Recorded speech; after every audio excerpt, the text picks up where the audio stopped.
Muy buenas noches, bienvenidos al Cascabel en 13. Los dirigentes separatistas no escarmientan y siguen con su juego irresponsable y provocador fuera de la realidad. Fracasados los planes A y B, que incluían las investiduras imposibles, por ejemplo, del fugado y perseguido judicialmente Puigdemont y del encarcelado Jordi Sánchez, los separatistas han propuesto como plan C, para ser investido, a otro candidato en libertad condicional y pendiente de ser procesado, Jordi Turull. El viernes, el juez del Tribunal Supremo, que está investigando a los 28 líderes independentistas por rebelión, le va a comunicar el auto de procesamiento. Y entre ellos figura Turull, que ya estuvo en prisión y que tendrá que acudir al Supremo, asistido por su abogado ante la posibilidad de que el juez decida su reingreso en la cárcel. Y en este contexto podría darse la circunstancia de que mañana por la tarde Turull fuera investido presidente en el Parlamento, con los votos separatistas horas antes de la citación del juez Llarena.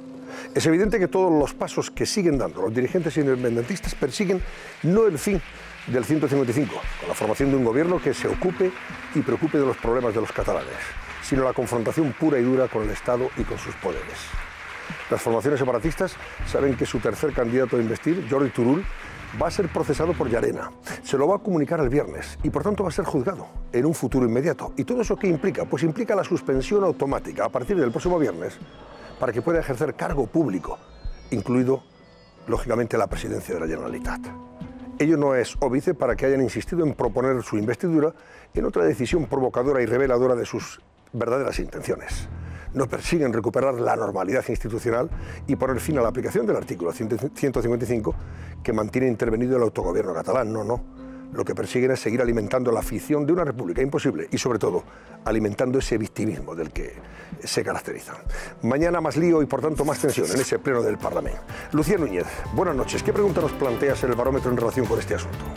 Buenas noches, Antonio. Pues esta noche preguntamos a nuestros espectadores si creen que el juez ordenará el ingreso en prisión de Jordi Turull, aunque sea nombrado presidente. Si creen que sí le mandará a prisión, debe de llamar al 905-855-001. Y si por el contrario cree que no, debe de marcar el 905-855-002. Esperamos sus llamadas, pero también sus comentarios de todo el programa en nuestro perfil oficial de Twitter. Y recuerden que después de cada comentario deben de poner el hashtag del programa, que hoy, al ser 21 de marzo, el hashtag es #elcascabel21M. Bueno, pues mañana saldremos de dudas. Mañana es probable que sea investido presidente porque el señor presidente del Parlamento así lo quiere, adelantándose a esa decisión del juez Llarena que tendrá que tomar el viernes. Y, insisto, saldremos de dudas, lógicamente, entre mañana y el viernes de todo esto. Vamos a ver cómo va a solucionarse este problema que sin duda van a plantear a partir de mañana. Y más temas que esta noche vamos a ofrecerles aquí en el Cascabel. Vean ustedes este avance. Se cumple más de un año de la condena de Iñaki Urdangarín a 6 años y 3 meses de prisión. Desde entonces, el exduque de Palma sigue haciendo vida normal en Ginebra. Pero hoy es un día clave en el caso Nos. La Fiscalía pide al Supremo que se amplíe su condena hasta los 10 años. Y la defensa reclama su absolución. ¿Qué decidirá el alto tribunal? ¿Cuándo podría ingresar en prisión? En unos minutos, la última oportunidad para Iñaki Urdangarín. Cuando han llegado los bomberos a la habitación, se han encontrado a estos dos niños ya fallecidos. Un niño de 13 años, una niña de 8 años. La autopsia revela que el parricida de Getafe acabó con la vida de sus 2 hijos ahogándolos. Los colocó en la cama e incendió la habitación. Después se quitó la vida. Es una pena de la noche. Yo lo he visto a él con su hijo muy contento y muy alegre. Es increíble lo que ha pasado. ¿Qué pudo pasar? ¿Por qué les mató? Seguimos La Última Hora esta noche en el Cascabel. Son las 11 menos cuarto. La presidenta de la Comunidad de Madrid, Cristina Cifuentes, ha aportado esta noche documentación y un comunicado sobre ese máster en el que acredita que hubo un error administrativo, tal y como ha publicado un medio esta mañana. La presidenta en su comunicado dice que las irregularidades denunciadas por ese medio carecen del más mínimo fundamento. Vamos a ofrecerles enseguida esa documentación que ha aportado Cristina Cifuentes y también el comunicado, pero antes voy a saludarla porque ya nos está oyendo y enseguida comentaremos esos detalles. Doña Cristina, buenas noches. ¿Qué tal? Muy buenas noches. Pues si le parece bien, vamos a poner en antecedentes a nuestros espectadores. Comentamos y contamos antes ese comunicado comunicado que usted ha hecho público y la documentación que ha aportado para desmentir la información publicada, ¿de acuerdo? Estupendo. Pues vamos con ello, José Luis Pérez. Bueno, vamos a tratar de ver efectivamente tanto los documentos como los argumentos de Cristina Cifuentes en ese comunicado que vamos a ver de inmediato en la pantalla y vamos a repasar algunas de las partes fundamentales de esas explicaciones. Insisto, un comunicado, largo comunicado que también incluye documentos que vamos a ver de inmediato. Dice por escrito la presidenta de la Comunidad de Madrid: el rector de esta universidad, el director del máster y catedrático de Derecho Constitucional y el profesor de la asignatura del máster Financiación de las Comunidades Autónomas y las Entidades Locales y catedrático de Derecho Financiero. Les vamos a escuchar también de inmediato, pero dice Cristina Cifuentes, han dado públicamente todo tipo de explicaciones que acreditan que las irregularidades a las que ha hecho referencia un medio de comunicación carecen del más mínimo fundamento. Insisto, vamos a escuchar antes de a Cristina Cifuentes también a esos catedráticos a los que alude. De esas declaraciones del rector, continúa Cristina Cifuentes en su comunicado por escrito, y del profesorado, se desprende que la universidad fue quien cometió un error en la transcripción de las calificaciones al sistema informático en 2012. ¿Cuándo se detecta? Dice Cristina Cifuentes, 2 años después, en 2014, que es cuando va a abonar las tasas de expedición del título y se procede en ese momento a subsanar ese error. Vamos a ver otro párrafo de ese comunicado de la presidenta de la Comunidad de Madrid. Dice: 6 profesores universitarios, a los que vamos a escuchar, insisto, han empeñado su palabra, su prestigio y su carrera profesional de funcionarios públicos para afirmar sin la más mínima duda que todo el procedimiento académico en relación con ese máster se llevó a cabo de acuerdo con la más absoluta legalidad y que, por tanto, dice por escrito, no hubo irregularidades. E incluye en ese comunicado también un tirón de orejas al medio de comunicación. Dice: la información relativa a este asunto constituye una grave acusación en base a circunstancias que, si se hubiera dado margen, aquí viene el tirón de orejas, si se hubiera dado margen para comprobar toda la documentación al respecto, se hubieran podido aclarar. Documentación, vamos a ver la documentación que también aporta en ese comunicado la presidenta de la Comunidad de Madrid. Hay varios documentos relativos, por ejemplo, a su expediente académico. Aquí están las 2 asignaturas de marras: la financiación de las comunidades autónomas y las entidades locales. Esa es una de ellas, aparece inicialmente como no presentado, se subsana el error y aparece finalmente como un notable con 7,50. Y también el trabajo fin de máster de Derecho Autonómico, con ese 7,5. Ese es el trabajo fin de máster, también aporta, reunido el Tribunal de Evaluación, con fecha de 2/7/2012, acuerda otorgar al alumno, en este caso a la alumna, la calificación global de notable con 7,5. Otro documento que aparece en ese comunicado oficial de Cristina Cifuentes, aquí lo tienen, es la prueba que recoge el email que se envía por parte del profesor a la funcionaria que finalmente cambia de no presentado a notable. Vamos a poder, la fecha es importante, en el 2014, en el momento en el que se va a pagar la tasa, y dice, tal como hemos hablado por teléfono, te comunico, dice el profesor, que hay que cambiar en esas 2 asignaturas de no presentado a notable. Ese es el mail que lleva a ese cambio y dicen los profesores, el rector de la universidad, los catedráticos, que de esta manera se subsana el error. Este es el momento en el que se va a pagar la tasa y queda demostrado que efectivamente con ese documento se presenta. Y hay un documento más que añade Cristina Cifuentes en ese comunicado que ha hecho público, que es la descripción del título en el momento 2014, cuando efectivamente se dan cuenta de que ha habido un error. Decíamos, hay esa versión por escrito de Cristina Cifuentes que incluye documentos y que al comienzo de ese comunicado la propia Cristina Cifuentes alude a algunos profesores y alude incluso al rector. Efectivamente, el rector ha sido el primero en salir a la palestra para decir que todo se debe a un error informático. Debido a una mala transcripción en la introducción de las notas en la plataforma informática, las 2 calificaciones quedaron como no presentados en julio del 2012. Si la alumna de referencia hubiese tenido por parte de esta universidad el mínimo trato de favor, no se hubiese producido la calificación de no presentado y, en consecuencia, ustedes no estarían aquí presentes. Ha sido tratada, como cualquier alumna y alumno de esta universidad. No es muy habitual, pero El sistema a veces sí que da pues estas situaciones. Por lo que he detectado sí que debió lógicamente pasar en esa asignatura que no se guardaron todas las calificaciones y ha habido algún otro ejemplo. ¿Habían sido hasta ahora suficientes todas estas explicaciones del profesor, del rector de la universidad para los grupos de la oposición? Pues no eran suficientes, al menos hasta ahora. Insisto en que vamos a escuchar de inmediato y de viva voz esas explicaciones a Cristina Cifuentes, pero hasta ahora esas explicaciones de los responsables de la universidad no eran suficientes, por ejemplo, para la portavoz del Partido Socialista, Margarita Robles, que habla de dimisiones por casos similares en otros países de Europa. El portavoz de Ciudadanos, el señor Aguado, dice que no ya solo es que esto pueda contravenir el acuerdo de gobierno, el punto tercero del acuerdo de gobierno entre PP y Ciudadanos en la Comunidad de Madrid, sino que de confirmarse, estaríamos ante un hecho grave. Y también el portavoz de Podemos, Íñigo Errejón, que le pedía más explicaciones a Cristina Cifuentes, a la que, insisto, vamos a escuchar esas explicaciones de inmediato. Escuchen. La señora Cifuentes tiene que dar explicaciones de muchas cosas. Sabemos que en otros países europeos algunos ministros y algunos dirigentes políticos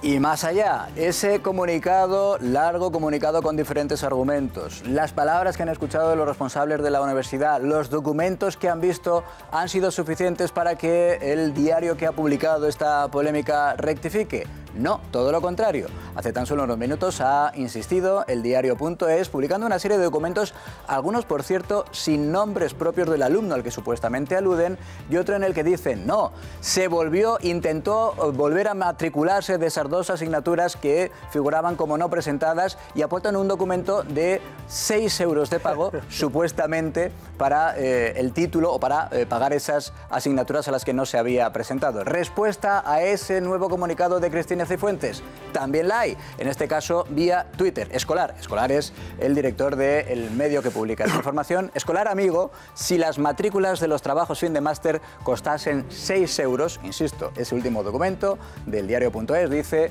se trata de volver a matricular en una de esas asignaturas, el fin de máster, y lo demuestra supuestamente con esos 6 euros. Por eso dice, si costasen 6 euros, no habríamos podido rebajar las tasas universitarias hasta 3 veces. Es una pequeña tasa por defender el proyecto más allá del 30 de junio. No te enteras, le dice al director de ese periódico, y es una pena. Bueno, pues así están las cosas, doña Cristina Cifuentes.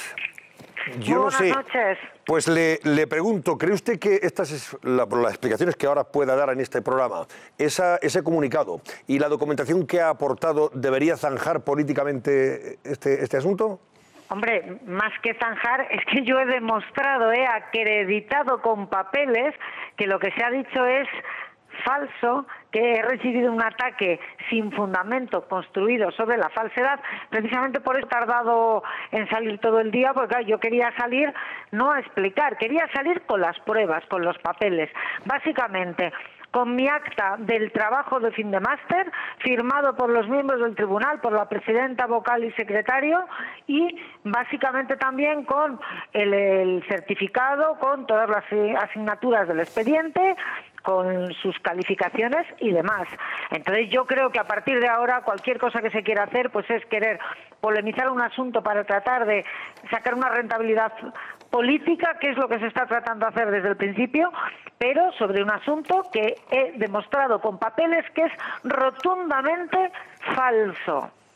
Estamos hablando además, señora Cifuentes, lo dice usted en ese comunicado también, el compromiso, la honorabilidad de funcionarios públicos importantes como esos catedráticos de universidad que han comprometido su palabra, diciendo que no hubo ninguna irregularidad administrativa. que hubo un error. Esto además, si es que el problema aquí, informático. Sí. Si el problema aquí, Antonio, porque yo no soy consciente del error en ningún momento. A mí, o sea, en el año 2014, porque yo el máster lo hice entre 2011 y 2012, y en el año 2014, cuando voy a pagar las tasas para la expedición del título académico, dicen que hay algún tipo de problema, pero tampoco a mí me explican exactamente qué problema hay. Y es cuando ellos se dan cuenta de que efectivamente la propia universidad había cometido un error al transcribir las calificaciones y pasarlas al sistema informático. En ese momento, que también lo hemos aportado en la documentación, hay un fax del propio profesor de ese momento a una funcionaria diciéndole que por favor que lo subsane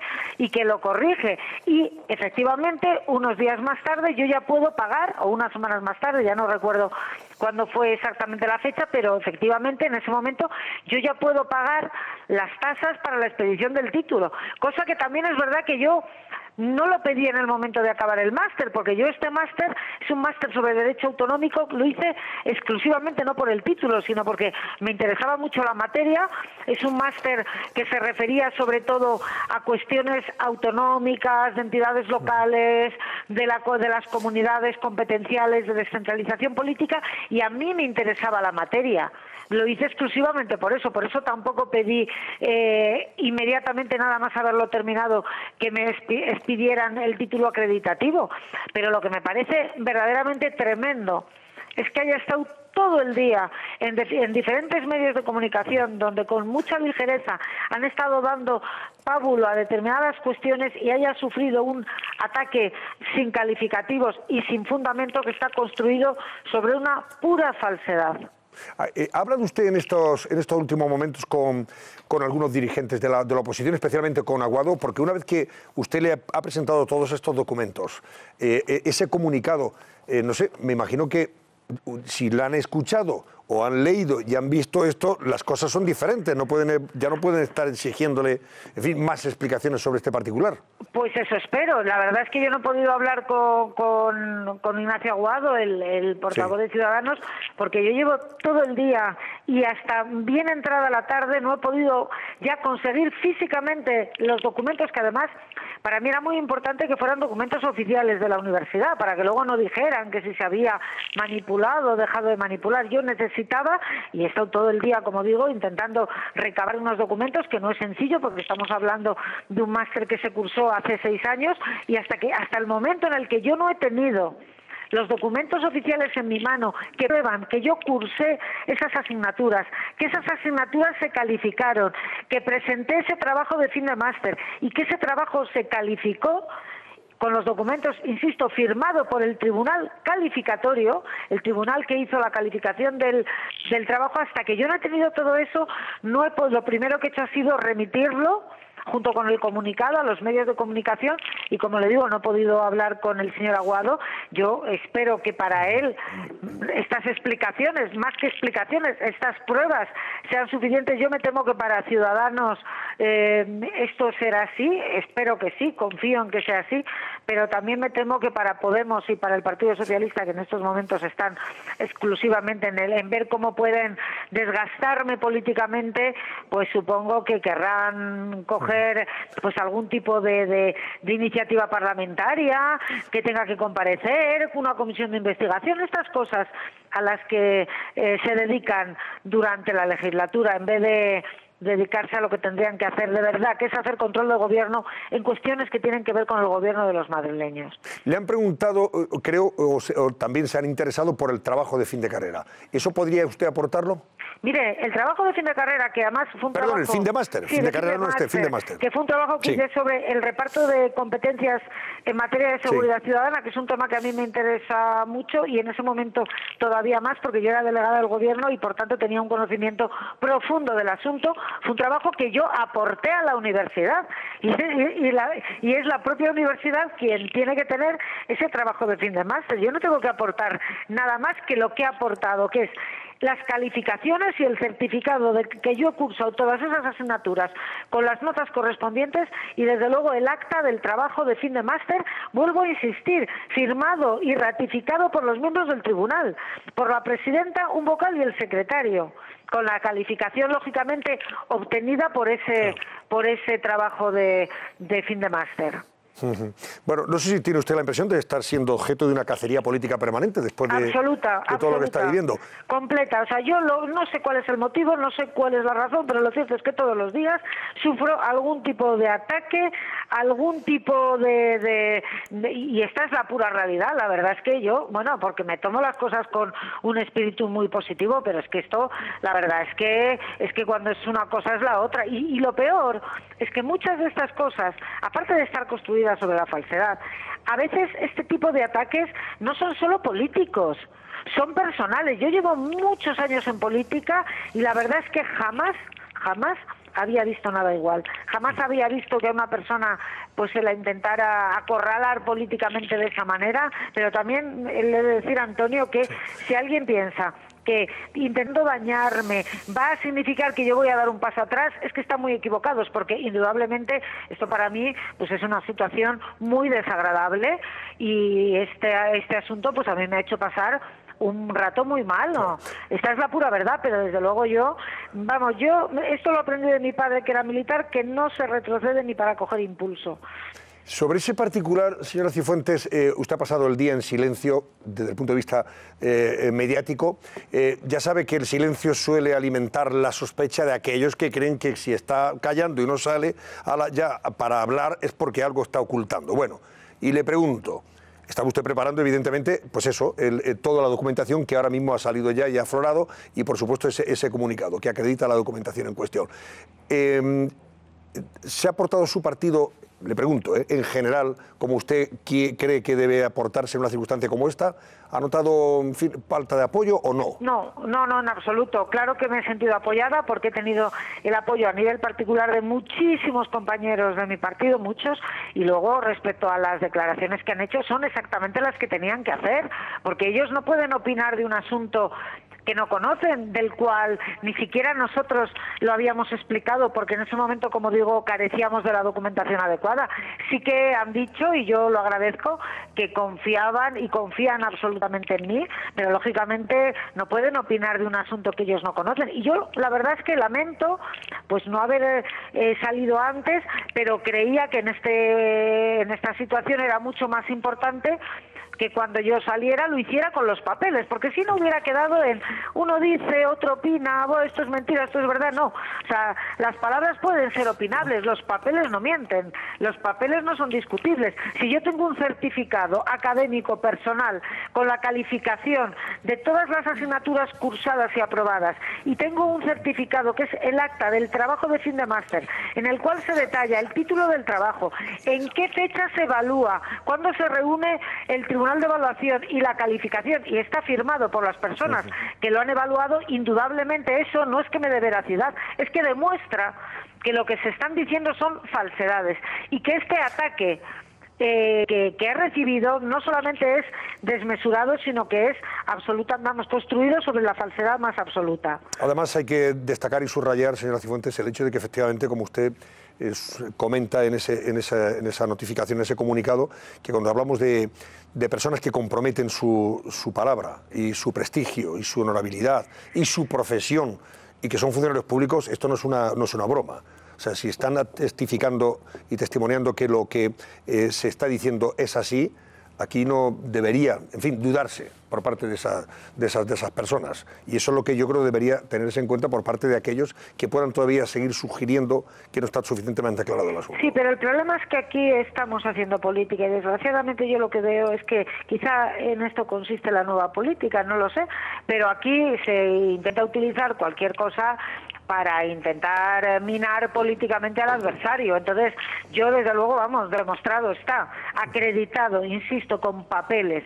Que Podemos, que el Partido Socialista van a intentar, pues seguramente que intentarán una comisión de investigación, unos plenos, o sea, lo intentarán todo, porque yo creo que cuando a una persona y a un equipo que está detrás no se la puede desgastar por la acción de gobierno o no es suficiente la crítica política, pues entran en este otro tipo de cuestiones. Y yo, en fin, no lo sé, ojalá me equivoque, pero francamente no espero nada bueno ni de Podemos ni del Partido Socialista. No espero nada bueno porque creo que ellos van a seguir, da igual lo que yo diga. Hablaban, no, el trabajo, pues es que da lo mismo. Presento el trabajo y hubieran dicho que no lo ha hecho ella, lo ha hecho otra persona. Si es que van a intentar minarme y deteriorarme como pueda y a manchar mi nombre y a que la sospecha es muy fácil sembrarla y la sospecha es muy fácil esparcirla y luego recoge tú todos los pedazos de esa sospecha que se ha esparcido contra alguien. Esto es básicamente lo que pretenden este tipo de cosas. Pero a pesar de todo, yo insisto, soy consciente de la situación, pero también soy consciente de que a mí me han elegido los madrileños para trabajar y que soy una persona honrada, honesta, que lo único que está haciendo es trabajar y hacer las cosas lo mejor posible. Y voy a seguir haciéndolo hasta el último momento, porque desde luego si alguien se cree que con este tipo de ataques y con este daño personal que me puedan estar haciendo yo voy a dar un paso atrás, están absolutamente equivocados. Señora Cifuentes, dos preguntas, creo que le va a hacer Sandra Fernández y Javier Chicote. ¿Queréis preguntar? Sí. Venga, Sí. Pues, Presidenta, buenas noches. Buenas noches. Yo quería preguntarle, después de la actitud que ha tenido el medio concreto, fundamentalmente una vez que usted ha aportado toda esa documentación, que vuelven a insistir con otra información donde es un poco disparatado porque dicen que usted pagó por una nueva matrícula 6 euros nada más. Pero 6 euros, es una cosa sí. Que, bueno, en fin, si no fuera un tema tan grave y tan doloroso, para mí me daría hasta la risa. O sea, ¿cómo va a costar una matrícula 6 euros? Es que de verdad, ¿esto en qué cabeza cabe? Eso fue una penalización que la universidad puso precisamente por haber presentado y haber leído el trabajo más allá de la fecha que estaba establecida. Pero bueno, es que esto es así todo, porque es un cúmulo de falsedades absolutamente demenciales, pero falsedades muy bien esparcidas, muy bien articuladas, porque hoy muchos medios de comunicación pues llevan todo el día con esto. Claro, y por eso mi pregunta es, ¿va usted a tomar algún tipo de medida legal? Bueno, tengo que pensarlo. Yo soy partidaria de cuando una persona se la difama que haya una respuesta legal. Lo he hecho con el señor Granados en cuanto él pues se refirió a mí de una forma absolutamente difamatoria. Yo en estos momentos, lógicamente, respecto a este asunto, estoy más preocupada y ha sido mi única preocupación el poder demostrar que todo eso era mentira. Y bueno, ya veremos a ver si se toma. Yo también he de decir que por principio no soy partidaria de llevar a los medios de comunicación a los tribunales, a ninguno, por principio, pero eso no quita que efectivamente yo este tema lo voy a estudiar, lo voy a hablar con mi abogado y voy a ver efectivamente si en esta ocasión pues cabe algún tipo de actuación. Pero bueno, es algo que ahora mismo en estos momentos la verdad es que no quiero ni planteármelo porque estoy más ocupada y preocupada en demostrar efectivamente la falsedad de todas estas acusaciones. Javier, Chicote.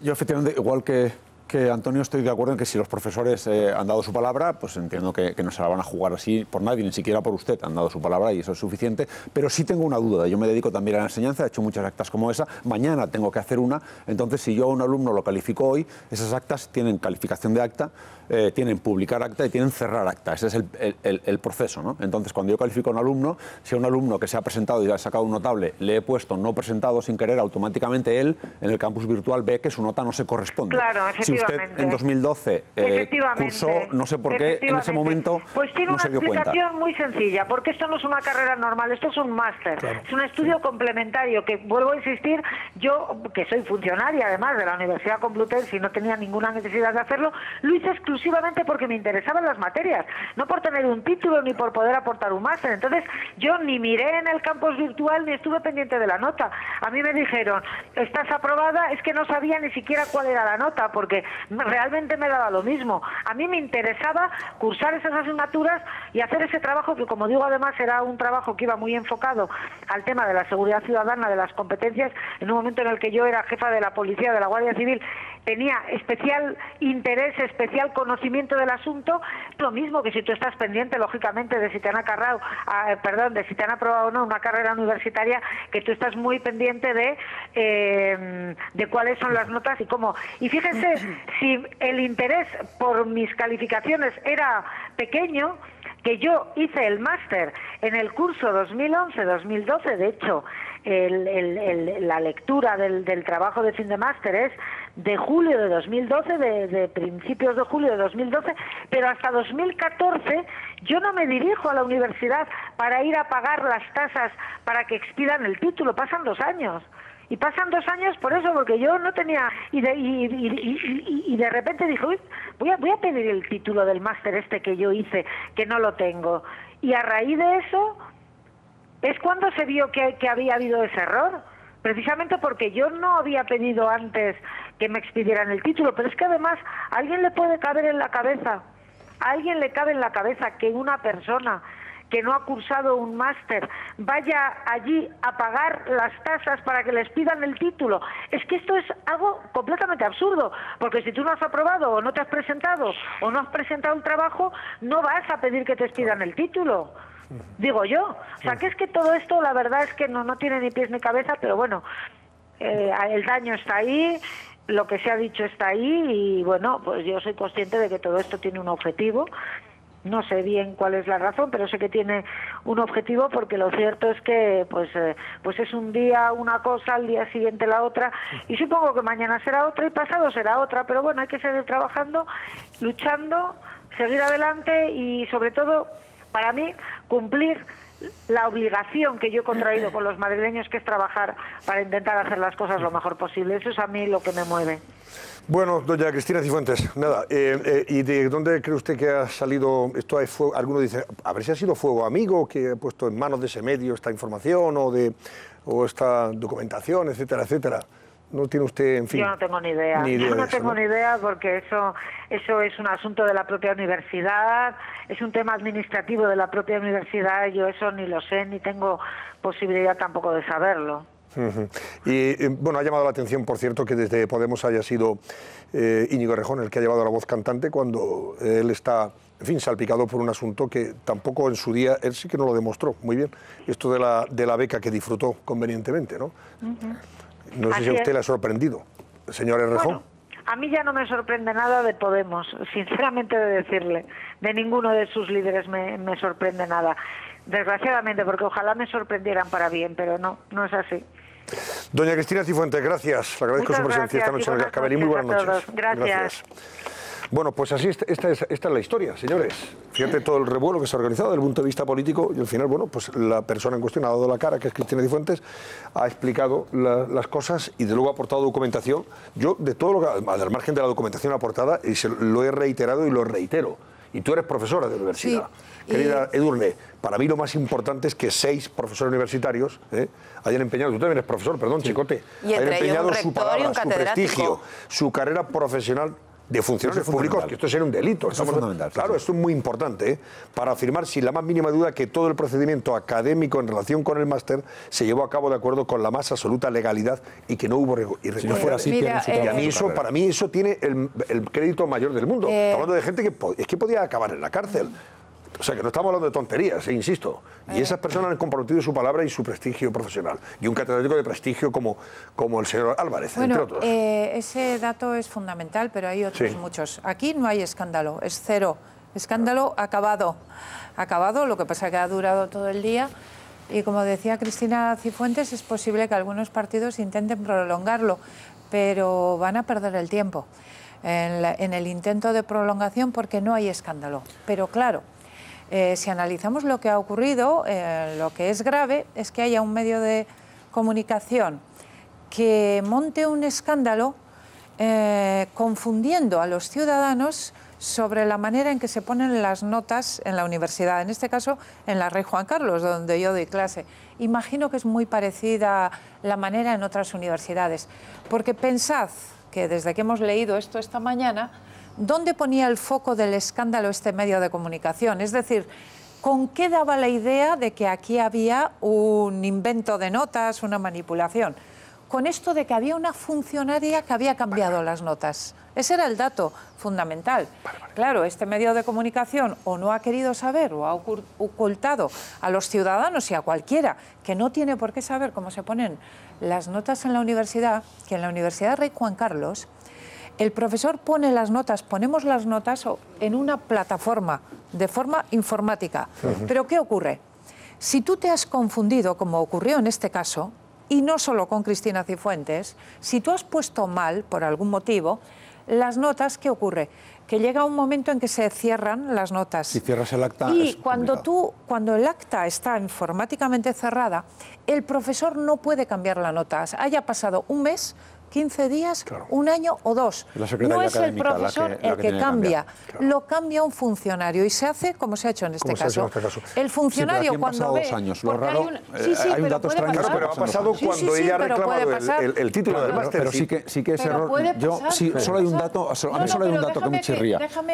Es que no hay dato que chirríe. A mí hay uno porque es que se hace así el cambio. Vamos a ver que acabe la explicación. Edurne, ¿me permites que hagamos la pausa que me están pidiendo? Y luego acabo de contar cómo se hace esto. Es más importante tu experiencia como profesora. Y no sé si has tenido algún caso parecido. Que he tenido que cambiar una nota porque me he confundido. Eso me ha pasado, nos ha pasado alguna vez a todos. Bueno, pues, y lo hace el funcionario, no lo hacemos nosotros. Volvemos enseguida entonces, no se lo pierdan, por favor. Venga, hasta ahora mismo.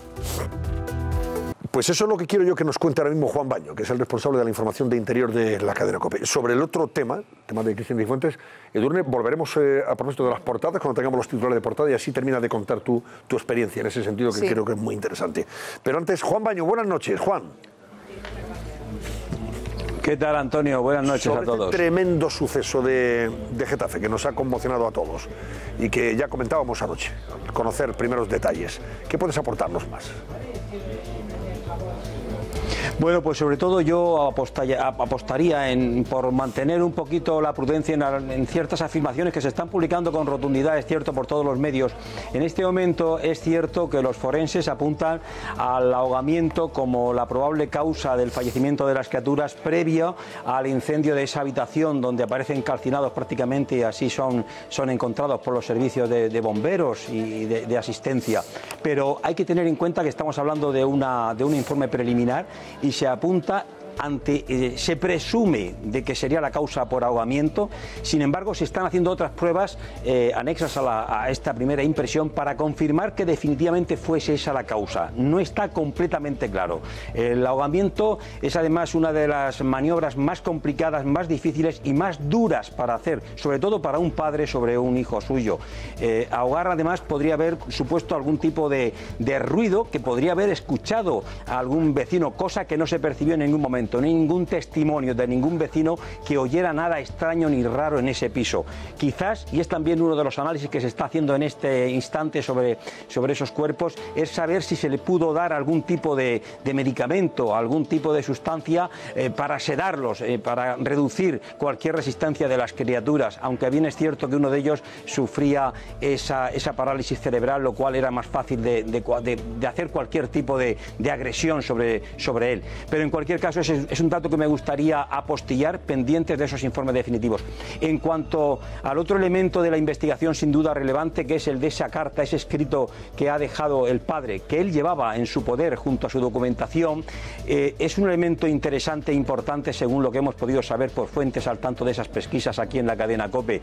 Efectivamente es una carta dirigida a la policía, les pide que no busquen más allá de él porque él es el causante de las muertes de las criaturas. Dice que lo hace por su bien, que él sabe que ellos van a ir al cielo aunque él va a ir al infierno, y luego hace una serie de observaciones sobre circunstancias familiares que son muy duras y yo no quiero reproducir aquí, son referencias que hace a su pareja, a su mujer. Sí entraría en contradicción con lo que ella posteriormente ha declarado a la pobre mujer, que está además absolutamente destrozada y rota, pues prácticamente una muerta más en vida, ¿no? Después de ver a sus criaturas asesinadas por su marido que se ha suicidado. Ella ha dicho en unas breves declaraciones que ha podido hacer a la policía después de pasar ese momento más duro en los primeros minutos, que no había ningún trámite de separación. Parece ser que en las afirmaciones que se vierten en ese escrito, según ha podido saber la cadena COPE, sí hace referencia a ese trámite de separación e incluso de alguna forma pues dice cosas sobre su pareja que, insisto, yo no quiero reproducir aquí. Es cierto que ese escrito pues está también siendo analizado por parte de los investigadores para ver cómo se puede entender lo que ocurrió, aunque lamentablemente, Antonio, y esto es lo más duro, a estas horas todos están lamentablemente muertos, los críos, las víctimas principales y por supuesto el propio suicida que se reconoce autor de esa terrible matanza. Ahora la mujer pues tiene que colaborar en lo que le pida la policía, pero poco más se podría investigar cuando, insisto, el principal causante de esta matanza pues también está entre los fallecidos. Adiós, gracias Juan Baño. Buenas noches, gracias Juan. Hasta siempre. Bueno, pues... Gracias, Antonio. Gracias. Titular de lo de Cataluña, que enseguida conecto con Marco Chiasa. Ignacio, mañana pleno y un día después de ser investido Turull, que probablemente lo será mañana, a lo mejor el señor Llarena tiene que decidir su ingreso en prisión. Y además quedaría automáticamente... No es tan fácil que sea investido, van a tener que correr imposibilitado mucho, de ser presidente. Porque se supone que habrá, Antonio, un debate de investidura, tendrá que haber un cierto debate. Y bueno, que la oposición no lo... Con esto se puede esperar cualquier cosa. Son capaces de hacer cualquier cosa. De todas maneras, tampoco está claro que el juez Llarena lo vaya a inhabilitar, incluso que lo puede inhabilitar. Esto es lo que hablábamos antes al principio. Sí, por eso te preguntaba. El artículo 384 bis de la Ley de Enjuiciamiento Criminal dice que quedarán inhabilitados los procesados por rebelión o terrorismo estando en prisión preventiva. Claro, el juez lo puede mandar a prisión preventiva también, pero ya lo escarceló, con lo cual tampoco está tan claro. Pero en cualquier caso, si ha de inhabilitarlo, que lo inhabilite. Otro poder del Estado inhabilitará a otro presidente de la Generalitat. Y no pasa nada. Eso es lo que hay que hacer.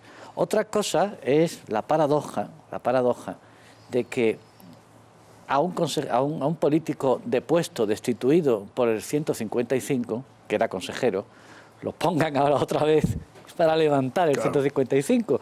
Y el gobierno, que le ha cogido todo esto un poco a pie cambiado esta mañana, antes de saberse que Torrent y todos estos empezaban a acelerar para investirlo antes de que lo llame el juez, estaban vendiendo que era una buena solución. Madre mía. Claro, porque las contradicciones de aplicar como se aplicó el 155 están a la vista. Hay una mayoría secesionista y además te pueden poner de presidente a uno que ya destituiste con el 155. Bueno, pero... Y a ver cómo lo mantienes ahora. Claro, perdóname, vamos a ir a Barcelona con Marco Chiasa, porque mira, hablaba antes, te decía, Ignacio, no, con estos puede esperar cualquier cosa, no. Torrent convoca ese pleno de urgencia para mañana a las 17 horas, con el fin de investir de forma express. Cuando hablamos de investidura express es, pero vamos... Sí, pero tiene que haber un debate. ¿Qué va a haber debate? Y nada, pero si estos se burlan de la ley, de la Constitución, del Estatuto, se pasan por el arco del triunfo, la legalidad vigente y la... En fin, extemporánea, todo se lo pasa. La oposición de momento ya ha calificado esta investidura express de vergüenza y de república bananera, que es lo que están haciendo estos señores, una república bananera. Vamos a ver, Marco Chiasa, cuéntanos. Buenas noches. ¿Qué tal, Antonio? Sí, la decisión, digamos, del juez Llarena de citar a declarar a Jordi Turull, entre otros, para este miércoles ha precipitado, obligado y acelerado las negociaciones entre los partidos independentistas hoy en el Parlamento, tras varias reuniones del independentismo en conjunto, es decir, la CUP, Esquerra Republicana y Junts per Catalunya. Posteriormente, Juntos por Cataluña ha reunido a sus diputados a las 8 de la tarde, han decidido proponerle formalmente a Roger Torrent no solo investir a Jordi Turull, sino hacerlo mañana. A partir de ahí, la decisión ha quedado en manos de Roger Torrent, que ha iniciado una ronda de contactos express, una ronda de contactos telefónica, y tras hablar con todos los partidos ha tomado la decisión de convocar el pleno de investidura para mañana a las 5 de la tarde, con Jordi Turull, número 4, en la lista de Junts per Catalunya, como candidato a presidente de la Generalitat. Así lo anunciaba hace tan solo unas horas Roger Torrent. Bueno, estos no quieren gobierno, esto lo que quieren es... D'investidura del diputat Jordi Turull i Negre demà, dijous 22 de març, a les 5 de la tarda. Perquè són els diputats i les diputades d'aquesta cambra, són els representants del poble de Catalunya els que decidiran si Jordi Turull serà o no el proper president de la Generalitat de Catalunya en un ple d'investidura efectiu. A partir de ahí el foco mediático se trasladaba a la sede de la CUP en Barcelona. Los antisistema han ofrecido una rueda de prensa en la que tenían que explicar si daban apoyo o no a Turull, y finalmente lo que han dicho es, en primer lugar, que la decisión de convocar el pleno por parte de Junts per Catalunya y Esquerra Republicana ha sido tomada de forma unilateral, y en segundo lugar, que solo hay dos maneras para que la CUP apoye a Turull, que recordemos que son absolutamente imprescindibles los 4 votos de la CUP para que Turull salga investido. Ha dicho que la única forma es o que bien Puigdemont sea el candidato o bien que se propongan un programa electoral que camina hacia la República y hacia la desobediencia. Pero dice la CUP que dada la excepcionalidad y dada la represión en la que se encuentra Cataluña, según ellos, por parte del Estado, han tomado la decisión de convocar a su militancia un consejo político mañana a las 3 de la tarde, 2 horas antes del pleno, para llevar a votación entre su militancia si quieren apoyar o no a Jordi Turull como presidente de Cataluña. Bueno, adiós Marco, hasta mañana. Bueno, estos evidentemente no quieren recuperar la normalidad institucional, no quieren un gobierno que se preocupe del problema de los catalanes, lo que quieren es el caos y siguen eso, en la cosa del caos. Reacciones en Twitter de Arrimadas, Inés Arrimadas, la líder de Ciudadanos y la vencedora de las elecciones, y de García Albiol. Ahí está. Me acaba de llamar Torrent, es una vergüenza que sigan degradando el Parlamento catalán, el Parlament, utilizándolo como escenario para el show del procés y para seguir con el choque y el enfrentamiento. No tienen otro plan que un imputado por malversar fondos públicos con una grave situación judicial para investirlo. Se refiere a Turull, claro. Claro, es que Turull, vamos a ver, los informes. Mañana, y ahí está el de Xavier García Albiol. Dice, me ha llamado el presidente del Parlamento y le he dicho que la convocatoria de este... ahí sí que no lo leo yo. Me ha llamado el presidente del Parlamento y le he dicho que la convocatoria de este pleno de investidura es un fraude de ley, vulnera los derechos de los diputados y que van a terminar de pisotear la imagen de Cataluña en el mundo. Todo propio de repúblicas bananeras. Bueno, es que claro, convoca el pleno para mañana, quiere investirlo. Y mañana, pasado mañana, es que este señor, a lo mejor el juez decide que reingrese en prisión otra vez. Lo que quieren es, no es tanto gobernar, sino continuar con la propaganda. Claro. La agitación, la contestación, la burla al Estado de Derecho. Todo esto, evidentemente, es muy negativo, pero es muy negativo para todos, pero especialmente para Cataluña y para los propios partidos que van a hacer esta investidura. Es una mala noticia, pero sobre todo es una mala noticia para los catalanes, porque si lo invisten mañana, veremos lo que pasa. Pero pase lo que pase después ante el juez. Es que el jueves, el viernes, lo invistan o no lo invistan, este señor tiene que presentarse ante el juez. Puede ser procesado. Por cierto, yo tengo dudas sobre lo que tú decías. Seguro, Ignacio, que habrá que preguntar a los expertos en la cuestión sobre si ese procesamiento puede implicar inhabilitación. Claro. Yo tenía entendido que sí. Bueno, ya nos lo aclararán, pero aunque no sea inhabilitado. Es evidente que este es un gobierno para agitación y propaganda, que no es un gobierno que va a gobernar, que va a gestionar. Y yo me estaba acordando, pensando en esta investidura, en un dato de la portada de La Vanguardia de hoy. El dato de la portada de La Vanguardia, ¿cuánto ha bajado la inversión extranjera en Cataluña en 2017? Creo que era un 39%. Es un dato que resume cómo está Cataluña. ¿Y qué va a pasar con este gobierno de agitación y propaganda que no va a poder gobernar? Esta es la gran cuestión. La pregunta que estábamos haciéndonos, Ignacio, según el artículo 384 bis de la Ley de Enjuiciamiento Criminal, la suspensión automática para el ejercicio de cargo público es de forma directa para los investigados por terrorismo o rebelión contra los que se ha dictado auto de procesamiento y decretado prisión. O sea, si el viernes este señor es procesado por rebelión, automáticamente tiene que el tribunal puede considerar hay duda, que Antonio, tiene que dejar de ser presidente de la Generalitat y funcionario público de cualquier... Si no estando en prisión puede ser inhabilitado. Te lo leo exactamente en la última redacción de ese artículo del año 2014. Firme un auto de procesamiento y decretada la prisión provisional, es decir, antes de... por delito cometido por persona integrada o relacionada con banda terrorista o con bandas armadas o individuos terroristas o rebeldes, que esta es la otra duda, si se puede asociar el delito y tal a esto, el procesado que estuviera ostentando función de cargo público quedará automáticamente suspendido en el ejercicio del mismo mientras dure la situación de prisión. Es decir, el artículo lo vincula expresamente a la prisión, a la situación de prisión. Y si ordena entonces su ingreso en prisión, sí, Turull está en libertad provisional. Suspendido. Si lo mete en prisión, es obvio que sí.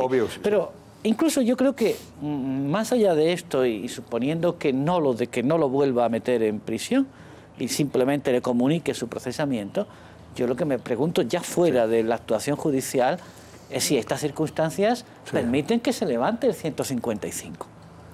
a mi juicio, creo que al menos de hecho, el Parlamento tendría que debatirlo, el Senado tendría que volver a debatirlo. Por supuesto. Porque yo creo que hay una situación de excepcionalidad sigue siendo a la que el Gobierno se podría acoger para seguir aplicando. Pero es que Turull, recordemos, era consejero de Presidencia de los mismos que llevaron a esta situación. Que ha sido depuesto por el 155. Está en los informes de la Guardia Civil porque su consejería asumió parte del presupuesto que se pagaba a Unipost, que es los correos de Cataluña, empresa privada, para el envío de las papeletas.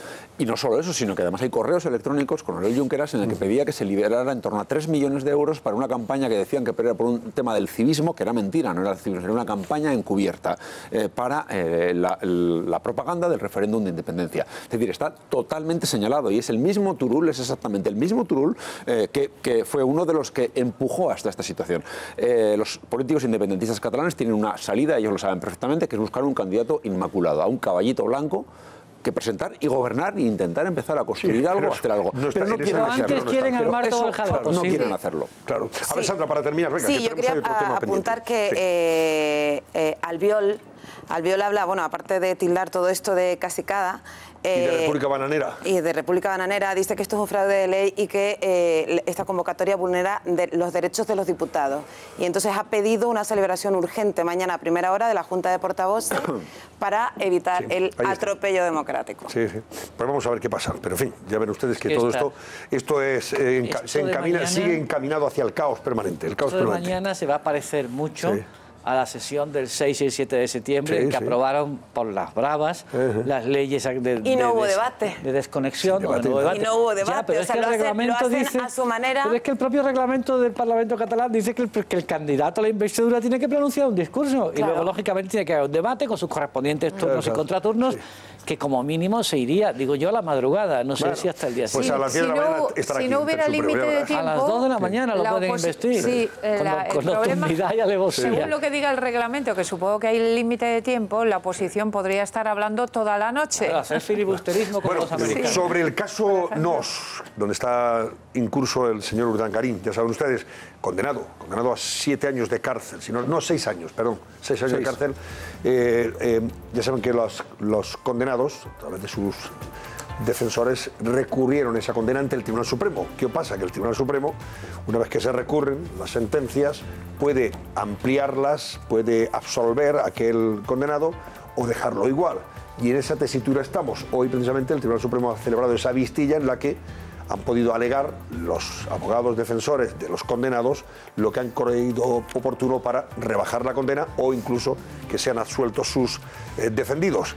Y ese es el caso, por ejemplo, del letrado del señor Urdangarín. ¿Y cómo ha acabado la cosa? Pues que la Fiscalía ha pedido más años de cárcel. De hecho, José Luis Pérez. Recordarás que en aquel momento muchos abogados decían, ¿pero dónde va recurriendo al Supremo? Que al final va a ser peor el remedio que la enfermedad, que es bastante probable que el Supremo incluso le incremente la condena. Bueno, es un buen momento para preguntarnos cuál es el horizonte penal de Iñaki Urdangarín. Vamos a recordar que fue en febrero del año pasado condenado por estos delitos: prevaricación, falsedad en documento público, malversación, fraude a la administración pública, tráfico de influencias y también por un delito contra la hacienda pública. Son todos esos los delitos por los que fue condenado y por lo que recurrió, como decías, condenado, como decíamos, a 6 años y 3 meses de cárcel en febrero del año pasado, del 2017.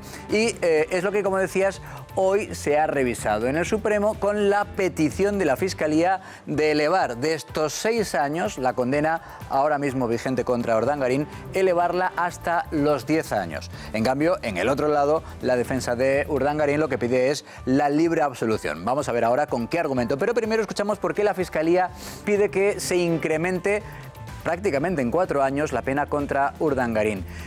Dice la fiscal del caso que tanto Urdangarín como el entonces su socio, Diego Torres, actuaron como instigadores de la corrupción.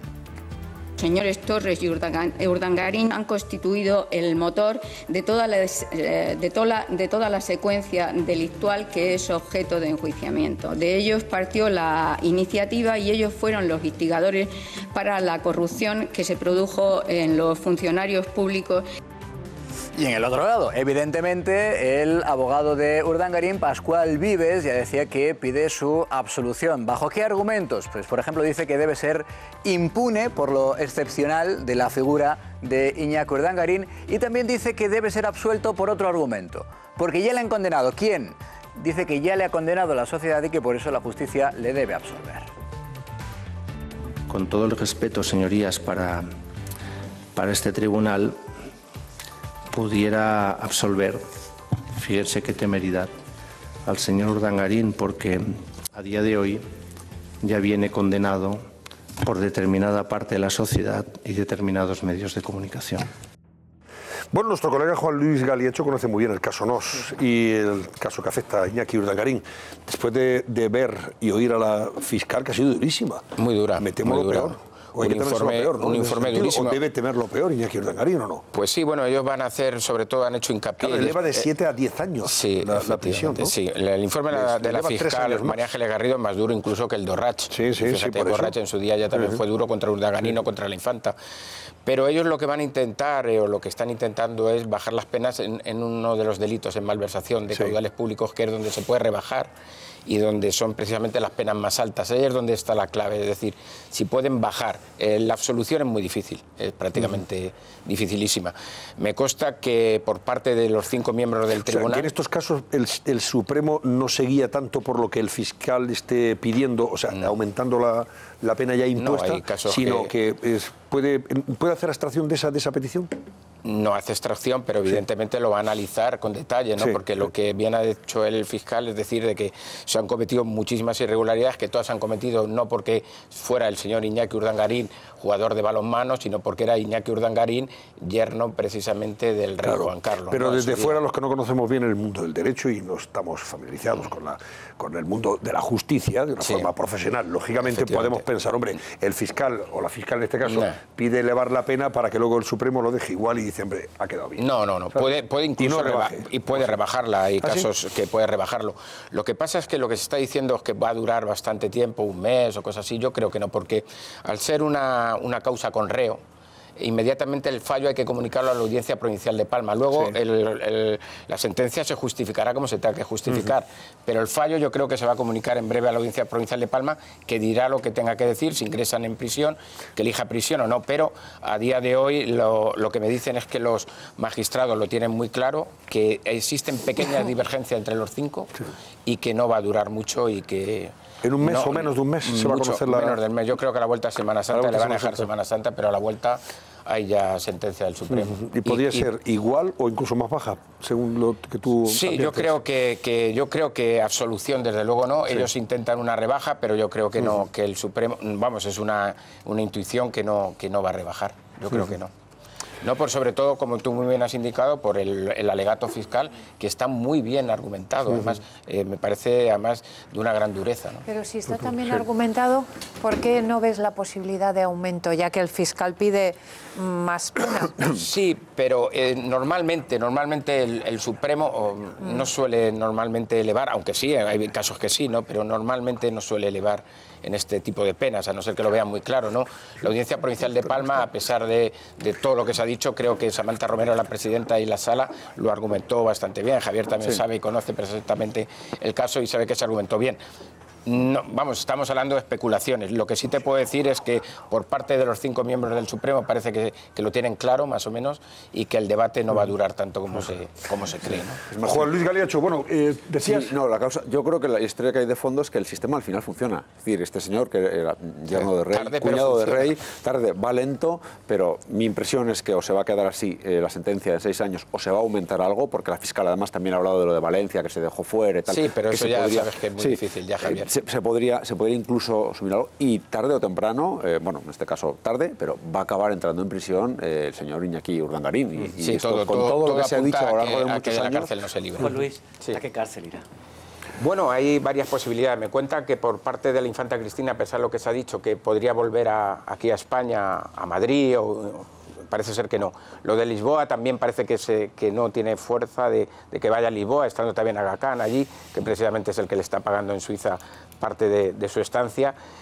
Entonces, si no viene la infanta y se queda en Suiza, como parece con los niños, para no tener prisión, quizá a lo mejor la la prisión más idónea para Iñaki Urdangarín podría ser en Anclares de Oca, es decir, Sí, en Álava. Sí, la con de su Álava, familia, que sí. está al lado de la familia, una prisión bien, cómoda, dentro de lo que son las prisiones, grande, porque la prisión de Badajoz, que se barajó en su día, es una prisión caliente y vieja, no es precisamente una de las mejores prisiones de Elige España, él, ¿no? ¿no? Elige Elige él preso, si entra ¿no? Condenado. voluntario. Si entra voluntario, Si entra voluntario, sí. Claro. Y siempre que haya plazas. Es como Bueno, los pues colegios. quiere si no hay decir- ¿qué plazas, quiere decir bueno, entrar te tienes voluntario? que ir a- Muy desagradable. Bueno, Pues que te dan un plazo de tiempo. que tú eliges, Entra es decir, voluntario. la Audiencia Provincial de Palma, si hay prisión, lo que le va a decir, tiene usted 10 días para Claro. ingresar. Bien, Y vale. entonces ahí puede elegir la prisión. Si no entra dentro de esos 10 días, es la audiencia la que va por él La que y le dice dicta, sí, dónde el lugar. tiene que entrar. Concreto. Juan Luis Galeaso, muchísimas gracias. Nada. Hasta una próxima ocasión. Bueno, tenemos al doctor Pedro Tocamens de Laboratorios Astafarma acompañando a Susana. A continuación, les avanzamos las portadas de los principales periódicos que encontrarán mañana en los kioscos. Esta noche, en El Cascabel. Pues sí, señores, ya tengo aquí las portadas de mañana. Estaba mirando a ver si había alguna novedad en el escándalo este de Facebook. Y veo que, bueno, sí, mira, tanto hablado el... Zuckerberg. Bueno, Claro, Zuckerberg, que está missing Zuckerberg, que es el CEO de... Ha puesto un comunicado en sí, Facebook. Sí, de Facebook, claramente. ¿Dónde va a ser? Ha puesto un Y mensaje en Facebook. dice Zuckerberg, por ejemplo, el país dice Zuckerberg admite errores de Facebook en la fuga masiva de datos. La empresa pierde en bolsa 50.000 millones de dólares tras una semana de crisis. El Mundo también lleva el asunto a portada y también habla de Zuckerberg, admite errores en Facebook y promete una mayor seguridad. Bueno, vamos a hablar de esa fuga de datos que ha escandalizado al mundo. Fuga de datos que fueron convenientemente manipulados o utilizados por una empresa para facilitar el triunfo electoral del señor Trump en las elecciones presidenciales. Y eso es lo que realmente pues, nos ha descolocado y ha escandalizado al mundo político. Estamos hablando de 50 millones de usuarios de Facebook que les habrían en fin, utilizado, ¿no? Y el referéndum del Brexit. Exactamente, el Enviar referéndum del noticias Brexit. falsas y argumentos falsos sobre la salida Sí, sí. de Gran Bretaña del mercado común. Sí, sí. Esa es la versión del señor Zuckerberg, ¿no? Hemos cometido errores, vamos a investigar todas las aplicaciones que accedieron a grandes cantidades de información. Él lo sabe desde 2015, claro. está diciendo ahora, esto es un asunto que él lo tiene más que sabido. Hemos invitado a Manuel Moreno, que es fundador de 13 Bytes, que es portal de noticias sobre redes sociales y tecnología, experto en este mundo de las redes sociales. Don Manuel, buenas noches. Hola, muy buenas noches, y bienvenido. Antonio. Bueno, Gracias. ¿qué le sugiere a usted todo esto que está pasando con Facebook, que es uno de los principales, en fin, portales en las redes sociales, el que más están utilizando? Sí, como bien habéis dicho, ha sido hace unos minutos, prácticamente hace una hora, cuando Zuckerberg por fin ha dado la cara para dar la versión de la empresa sobre este asunto, porque saltaba a la luz pública el sábado y ha tardado casi 5 días en dar su versión. Sí que ha reconocido efectivamente que se sienten traicionados por esta compañía que utilizó los datos de una manera ilícita. Estamos hablando de 50 millones de usuarios y datos de 50 millones de personas, ¿no? Que entran en Facebook, que están ahí, que cuelgan sus comentarios, sí, fueron sus fotos. unos 270.000 las personas que utilizaron esta aplicación, en la que proporcionaron ellos mismos sus datos personales, sus gustos y demás. Lo que pasa es que además daban acceso a los gustos y de información que habían subido sus amigos. Por eso llegamos hasta los 50 millones de usuarios. Sí, hoy, por ejemplo, se han escrito artículos muy interesantes sobre esto, primero preguntándose dónde está el señor Zuckerberg, porque hasta esta última hora no había comparecido. Estaba missing, estaba desaparecido de cuentas de Facebook. Es un problema que no para de crecer y se habla de que es uno de los hechos más graves, que es mucho más grave de lo que parece, sí, lo que se ha luego conocido hasta es ahora. ¿Por qué? El problema de seguridad más importante al que se enfrenta Facebook en toda su historia, en los 16 años que lleva en activo, ¿no?, esta red social. Sí que es cierto que en 2014, que es cuando ocurre todo esto, ellos toman la medida de suspender a estas empresas que utilizaban este tipo de aplicaciones y les piden que no utilicen estos datos. ¿Qué es lo que ocurre? Que sí que utilizaron estos datos pues en casos como los que se han comentado, las elecciones presidenciales de una Estados consultora Unidos. en este caso la consultora esta analítica, ¿no? Si no recuerdo Sí, mal, ¿no? Cambridge Analytica fue la consultora que accedió a esos datos, que una aplicación que se llamaba This is my digital profile o algo así, en el que tú te preguntaban, pues eso, tus gustos de todo tipo, pues incluso deportivos, y la gente pero lo también... responde con sí, porque en este este caso, ¿engañaban al preguntar? En este caso lo que hacían era que ofrecían una pequeña recompensa económica, pero pequeña, que hablamos de unos céntimos de unos centavos de dólar. Y la gente proporcionaba sus datos. Pero no había engaño. No es que hubiera engaño, porque al final tú estabas dando los datos. Lo que pasa es que generalmente lo que nos pasa a los usuarios en Facebook es que no leemos las condiciones de uso de las aplicaciones y de esta red social que utilizamos todos, ¿no? Entonces sí que en esas condiciones de uso se explicaba que esos datos podían llegar a manos de terceros. Pero Facebook, estamos hablando además Facebook cobraba por permitir el acceso de esa aplicación de Cambridge Analytica. No es que cobrara por permitir el acceso, pero sí que estaba dando el consentimiento. Por eso, cuando al año de estar prácticamente esta aplicación, digamos, en activo, es cuando ellos dicen, no, cortamos el acceso y esos datos que hayáis recopilado no los podéis utilizar. Se supone que Cambridge Analytica no los iba a utilizar, pero y el propio empleado de Cambridge dice que Facebook no se interesó por saber si realmente los habían utilizado o no. Efectivamente, sí. Es que la importancia de todo esto, claro, es, una vez que ya tienes el perfil de esos 50 millones de usuarios, con sus gustos, sus preferencias, también políticas, también sociales, también de consumidores, etcétera, etcétera, fíjate, es bien utilizado. Desde el punto de vista político, bueno, ya te puede, en fin, efectivamente, te puede dirigir una campaña electoral en función de los gustos de esa gente. Sí, porque con esos datos ellos sabían más o menos qué intención política podía tener y a esas personas pues se les mostró más contenidos de un determinado bando que de otro y más elementos publicitarios que de un bando. Y se le podía decir, en este caso, al señor Trump, que ha sido el beneficiario, decir, dirige, en fin, tus mensajes hacia ese punto. Ese tipo de gente que es la más proclive a prestarte tu voto y a lo mejor que te pueden apoyar. Que en principio era algo académico, ¿no, Manuel? Corrígeme si me equivoco. En principio era algo académico y por eso Facebook dijo que iba a permitir que se dieran esos Efectivamente, pero que se permitió tanto en el caso de esta consultora como en el de otras muchas aplicaciones que realmente, bueno, pues los propios usuarios estaban dando los datos. Lo que pasa es que en este caso, pues sí que se utilizó de forma ilícita, a sabiendas o no de la red social. ¿Pero por qué corta Facebook esa relación? ¿Perdón?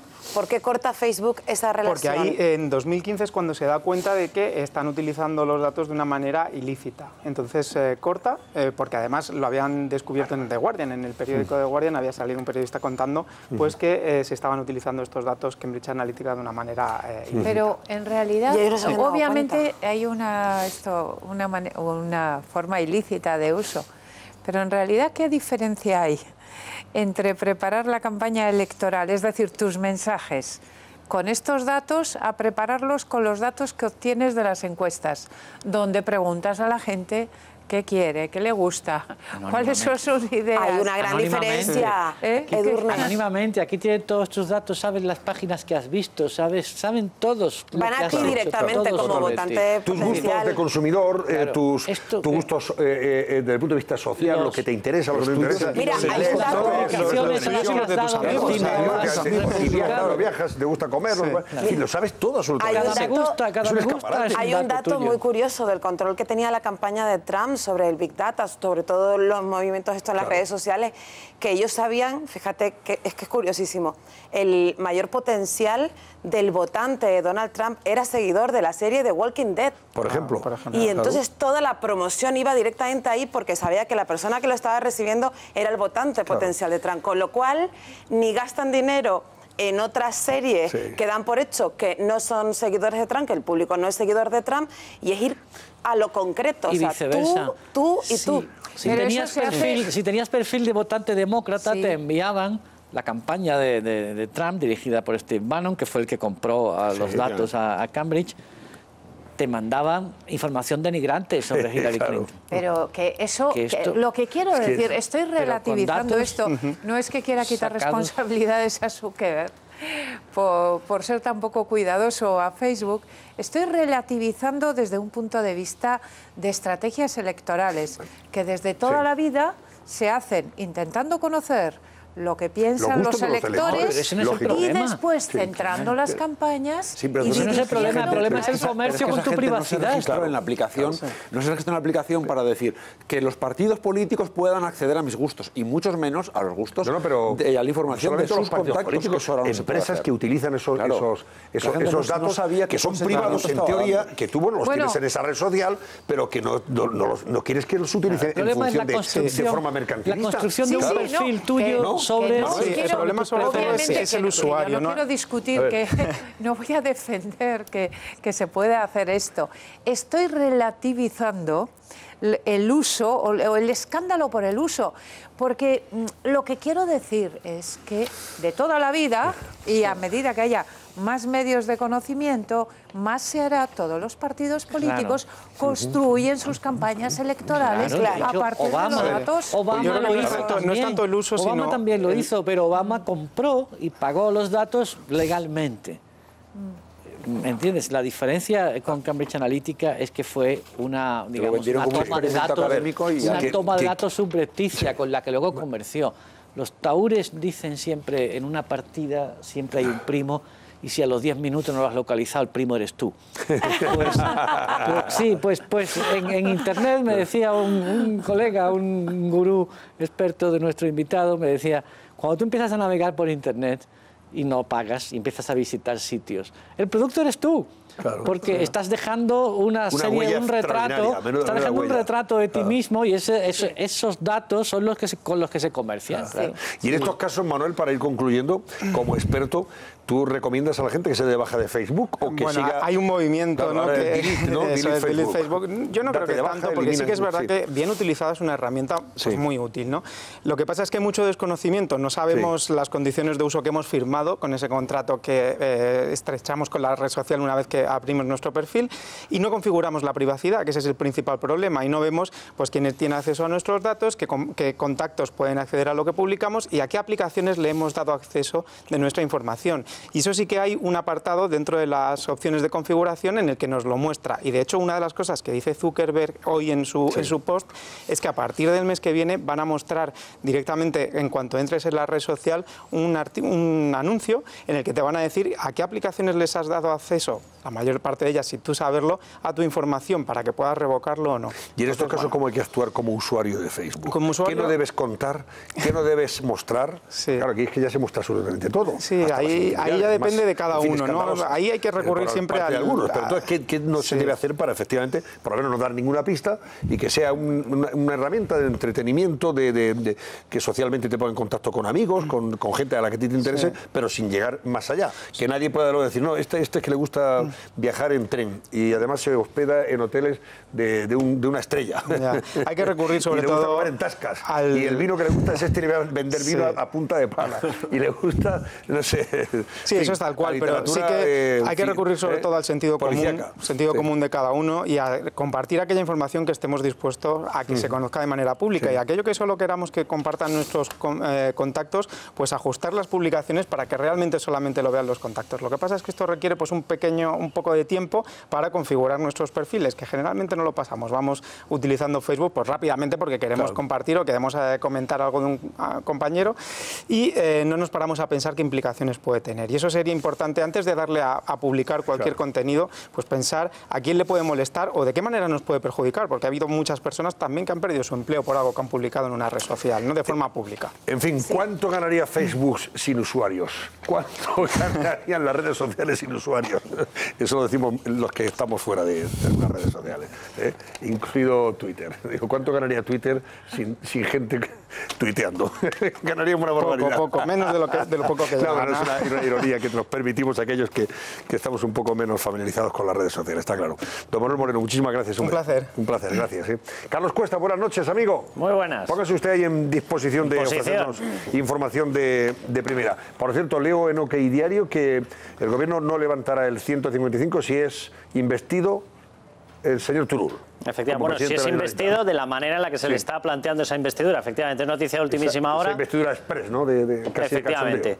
Y el gobierno ya ha comunicado internamente que si van por estos derroteros, es decir, si la cuestión es nos saltamos el reglamento, montamos corriendo una investidura, la investidura no tiene los plazos de comunicación, etcétera, el gobierno se reserva el derecho pleno de extender el 155 hasta que haya un nombramiento que sea lícito. Y una pregunta, ¿el rey tendría que firmar ese nombramiento? Es una gran pregunta. ¿El rey tendría que nombrar algo que es nulo de pleno derecho? Claro. Yo creo que la respuesta es que no. Pero bueno, oye, esto ya sí que es cuestión más de debate. De debate, sí, señor. Este debate, lo de Xavi Alonso, exjugador del Real Madrid, de la Real Sociedad, ¿no?, en su día, del Bayern Múnich, 5 años de prisión por 3 delitos fiscales le piden a Xavi Alonso. Sí. ¿Cómo Luego, es posible esto? A ver. vamos a ir repasando los datos. ¿Se lo porque pide yo... Hacienda? No, ¿quién se lo piden desde Se lo están Hacienda? pidiendo, es una reclamación fiscal, Claro. efectivamente.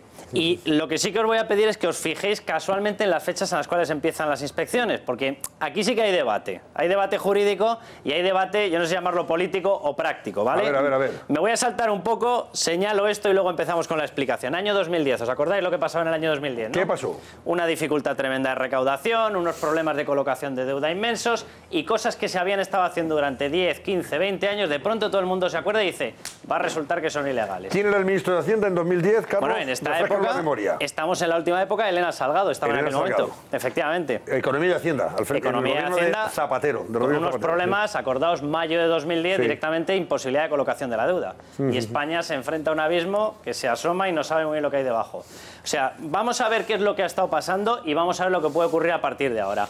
La acusación es muy fuerte. Se le está acusando de defraudar más de 2 millones de euros y tú lo citabas, Antonio, y es verdad, lo que se le está imputando, incluso la condena que se le está pidiendo, cuidado porque hablamos de palabras mayores, 3 delitos contra la hacienda pública. En los ejercicios fiscales 10, 11 y 12, los 3 en los cuales le han pillado. Y cuando os lea cuál es la acusación o cuál es el motivo, vais a decir, ¿y esto era tan novedoso porque lo hacía la mayor parte de la gente? Efectivamente, lo hacía buena parte de, sobre todo, aquellos futbolistas que tenían unas cuantías muy potentes.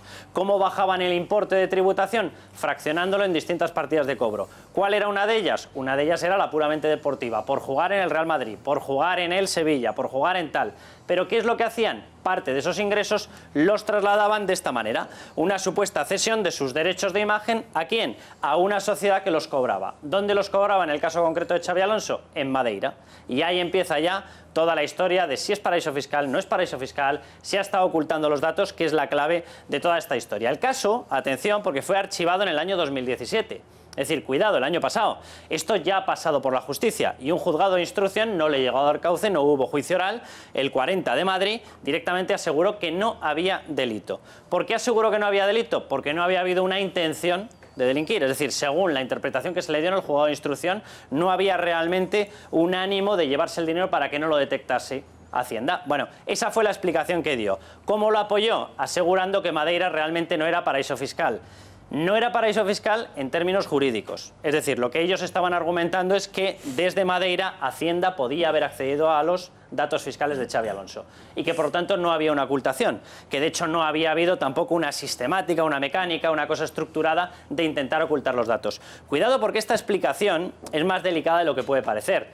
Efectivamente, en el año 10, 11, 12, en el 17 ya ni hablar. Esto de que era novedoso que los grandes futbolistas estaban firmando una parte fuera de lo que podría ser, oye, yo juego en el Real Madrid, por lo tanto cobro por jugar. Es decir, se lo llevaban a estructuras societarias, lo sabía literalmente todo el mundo. Claro. Ahora, eso sí, a partir de determinado momento se decide que aquello sobre lo que, dicho entre comillas, se había hecho la vista gorda, se deja de hacer la vista gorda.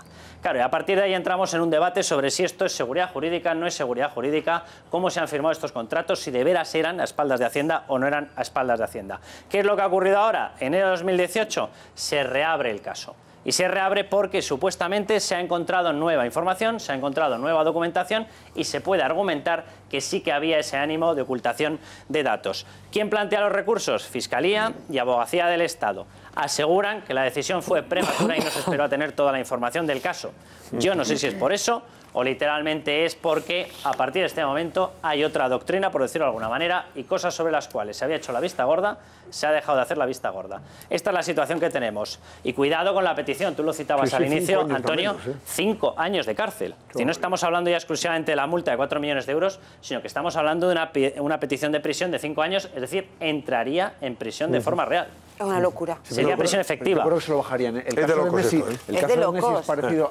A Messi le reclaman también, le condenan de hecho por 3 delitos fiscales, 2007, 2008 y 2009, unos 2 millones de euros de multa a las cuotas defraudadas, y al final la condena acabó siendo de 21 meses de cárcel, con lo suficiente para no ingresar en prisión. Y es un precedente claro que había, que se parece bastante a este, con la diferencia del asunto de Madeira, de Portugal. El tema de prisión es lo que llama la atención muchísimo, que dice, bueno, yo no sé si realmente una persona que en aquel momento, y además yo me acuerdo de cuando se empezó a dar información sobre los contratos que se estaban firmando, los propios despachos muchas veces te decían, bueno, una parte se cobra literalmente como jugador de fútbol, otra parte se cobra como derechos de imagen, y te lo explicaban. Es decir, yo no sé si realmente se puede argumentar, no estoy entrando entrando en el debate sobre si tenían que tributar de esa manera o no. Lo que estoy diciendo es que un país, para poder atraer talento, para poder atraer empresas, tiene que generar un caldo de cultivo propio de seguridad jurídica. Si todo el mundo sabía que esto se estaba haciendo así, si esto era Vox Populi, etcétera, etcétera, ¿por qué posteriormente tú abres causas? Simplemente dices, no, es que acabo de descubrirlo. Bueno, pues no lo sé. Hay los cambios de criterio de Hacienda. Bueno, Carlos, gracias y buenas noches. Muchos cambios de criterio de Hacienda. Hasta mañana, Carlos Cuesta. Venga, hasta la próxima. Ignacio Camacho, ¿dónde estabas tú el 21 de diciembre de 1983 a esta hora? En el Estadio Benito Villamarín. Estadio Benito Villamarín de Sevilla. Sí, señor. Estadio del Betis. Sí, señor. Estadio titular del Betis. Pegando brincos. Pegando brincos, ¿verdad? Ahí estaba también nuestro invitado de esta hora, que es Hipólito Rincón. Poli Rincón, que yo creo que jugaba en el Betis, si no recuerdo mal, hace 35 años. Poli, buenas noches. Hola, buenas noches, ¿qué tal? ¿Cómo estamos? Que jugabas en el Betis en aquel momento, ¿verdad? Sí, entonces era joven y jugaba en el Betis, sí, porque ya hace esto 35 años, te puedes imaginar, ¿no? Bueno, va a hacer 35 años el 21 de diciembre, efectivamente. Claro. Y aquel día 21 de diciembre formabas parte de la selección española de fútbol que derrotó a Malta en aquel partido histórico del 12-1 que nos, si no recuerdo mal, nos clasificó para el Mundial de... No, la Eurocopa fue, perdón, Eurocopa de Francia, es verdad. Eurocopa de Francia. Fue la Eurocopa del 84, sí, la Eurocopa sí, señor, del 84. Bueno, pues ahora... Sí, efectivamente. Rememoramos todo eso, Poli, contigo y con los espectadores, porque bueno, desde ayer se está hablando mucho de esta denuncia que hacen los jugadores de entonces de la selección de Malta y su entrenador, diciendo que los jugadores de Malta, que perdieron 12-1, acusan a España de haberles drogado con limones durante el descanso de aquel partido, que perdieron 12-1. ¿Pero qué le echasteis a los limones, Poli? No, hombre, hombre, lo que le faltó, lo único que le faltó a los limones fue el gin tonic, que ya hubieran estado fantásticos, ya te puedes imaginar, ¿no? Si lo hubiéramos llevado ya los gin tonic con el limón hubiera quedado la cosa, a lo mejor por eso se están quejando, ¿no? Porque le llevamos los limones y les faltó lo que le faltaba, que era el gin tonic como estamos hablando, ¿no?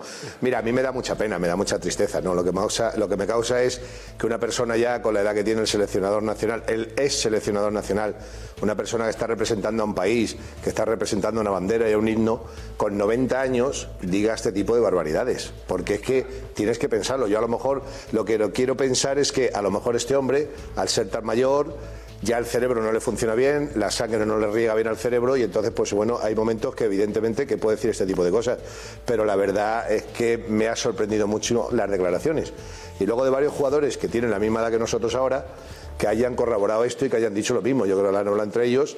O a lo mejor es que es verdad que les dimos los limones y la pena es que nosotros a partir de ese momento no cogimos los limones, creamos una industria del limón dopado, que hubiéramos ganado muchísimo dinero y nos podíamos haber retirado del fútbol. No hubiera estado mal. Qué buenos zumos se habrían hecho para dárselos al enemigo, al adversario, ¿verdad, Poli? Además... Te voy a decir una cosa, yo me hubiera puesto morado de esos zumos, porque debía ser una cosa extraordinaria, ¿no? Además, es un zumo que te lo damos supuestamente para que te duermas y tal, no, pero no te duermes, metes un gol, das patadas, juegas todo el partido.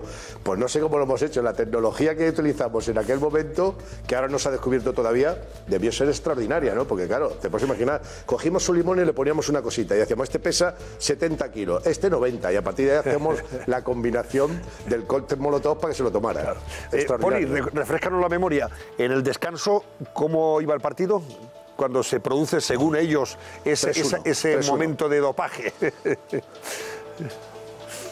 Iban 3-1, nos habían marcado un gol el gol del empate nos lo habían marcado ellos, íbamos ganando 1-0, habíamos fallado un penalti y efectivamente terminamos el descanso 3-1. Lo que pasa es que nosotros nos fuimos muy convencidos del descanso porque como sabíamos que le íbamos a dar los limones, dijimos ya con esto en el segundo tiempo lo ganamos seguro, ¿no? Los dormimos a todos, el público también, nos dopamos todos, nos ponemos hasta las pestañas y jugamos un segundo tiempo en la gloria, todos más felices que todas las cosas, happy, totalmente.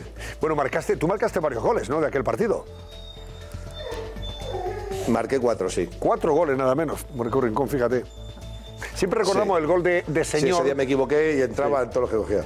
El Tofo, que es nuestro amigo, que narraba el partido, José Ángel de la Casa, siempre recordamos mucho más el gol de Señor, porque era el gallo de... Claro, es que el gol de Señor yo creo que fue el 12º, ¿no? El que ya sentenciaba el partido. Y por eso lo recordamos más. Sí, pero fíjate, tú marcaste 4. Fue el último. Claro. Sí, fue el último, fíjate, y cuando metimos en el número 12, que era el gol que metió Sellón, todavía nos quedaban, luego miramos para el reloj y nos quedaban 9 minutos. Luego, de hecho, metimos otro, que lo metió el Gordo, y lo anularon, pero era un gol legal. Pero en ese, mira, en el gol de Señor ya salimos todos corriendo y tú no te puedes ni imaginar lo que nos costó podernos levantar. No te lo puedes ni imaginar, porque ya la adrenalina se conoce que cuando ya conseguimos el objetivo bajó, y yo me acuerdo que se nos subían los gemelos a todos, nos agarrábamos, y yo me acuerdo que me costó volver de donde habíamos abrazado al Señor hasta el centro del campo, lo que no te puedes ni imaginar. Tremendo, fue tremendo. Bueno, un partido, bueno, tú lo viste, Ignacio Camacho, entonces tú trabajabas en ABC Sevilla. No, trabajaba en Diario 16. O en Diario 16, perdón. Tuve que salir corriendo con la foto para el periódico, porque si no, no llegábamos. Ahí te tienes a Camacho, lo conoces, ¿no, Poli? Eres un monstruo. Muchas gracias, Poli. Lo llamo yo todas las mañanas, hombre, ¿cómo no? Pero escúchame. ¿Cómo no lo voy a oír? Si es un maestro, es un crack, ¿cómo habla? De verdad, lo que yo me gustaría aprender de ti es imposible, pero bueno, yo lo intento por lo menos. Muchas gracias. Luego te invito a unos limones después. Además, escúchame, con qué placer me tomaba yo esos limones contigo, no te lo puedes ni imaginar. Sí, pero los que vimos el partido de verdad, bueno, yo también lo recuerdo, aquel partido, y por televisión, lógicamente, ¿no? Pero parecía todo tan fácil, porque salía todo, es que salía todo bien.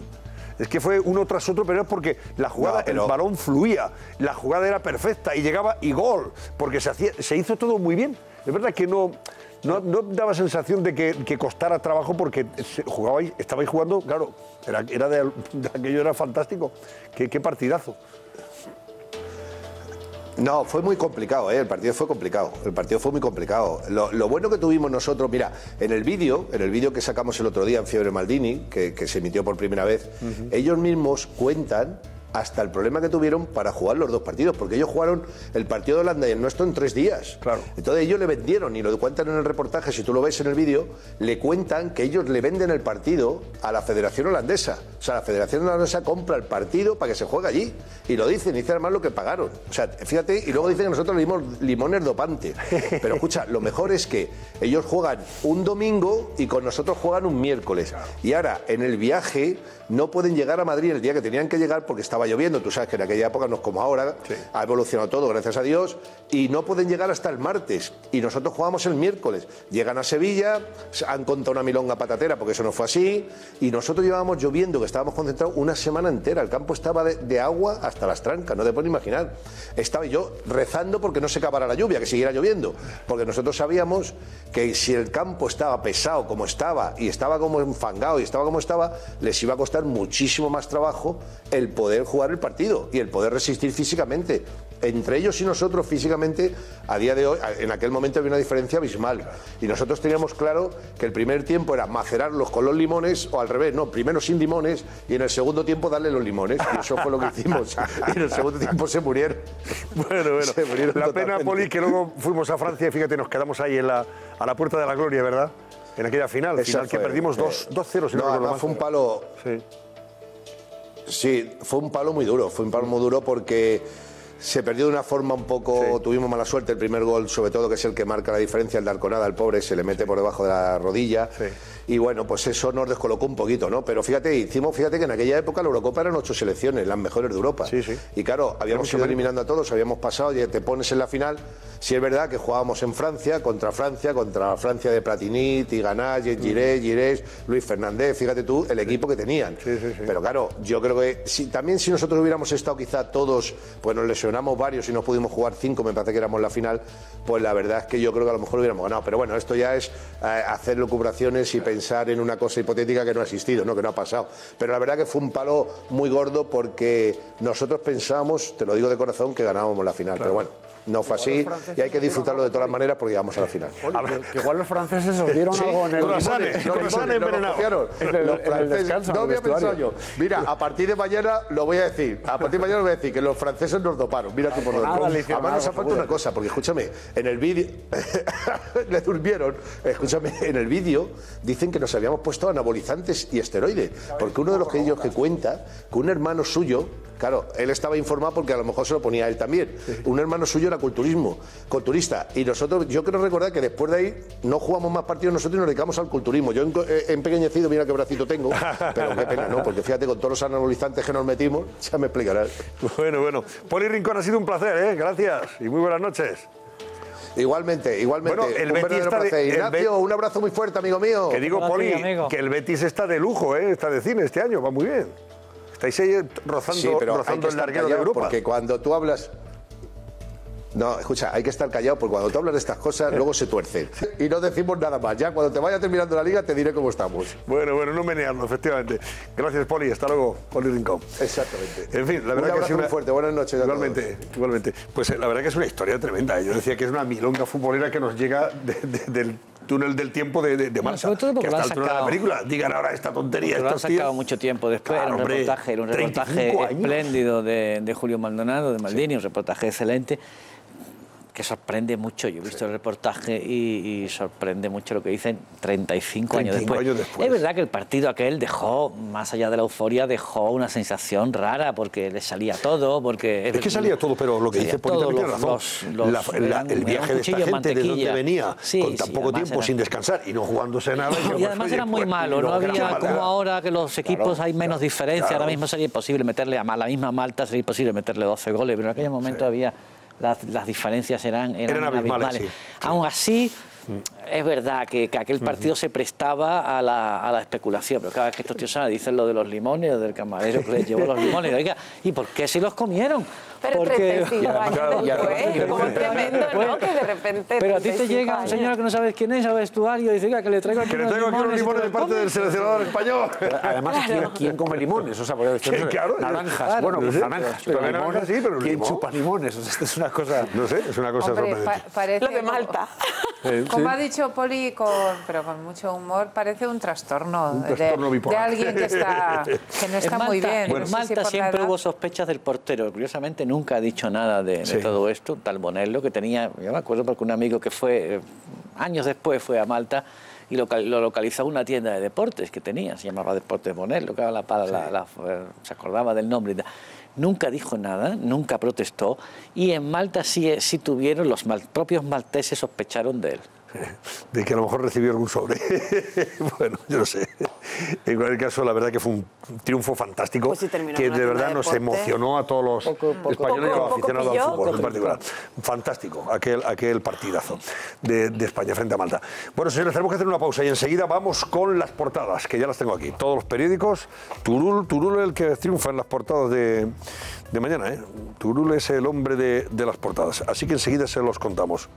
Para desgracia de aquello o el disgusto de aquellos que hoy apostaban por lo de Cristina Cifuentes, pues veo que solamente está en un periódico. Bueno, en los demás no. Pues luego te lo cuento. Bueno, luego te lo cuento. Hasta ahora.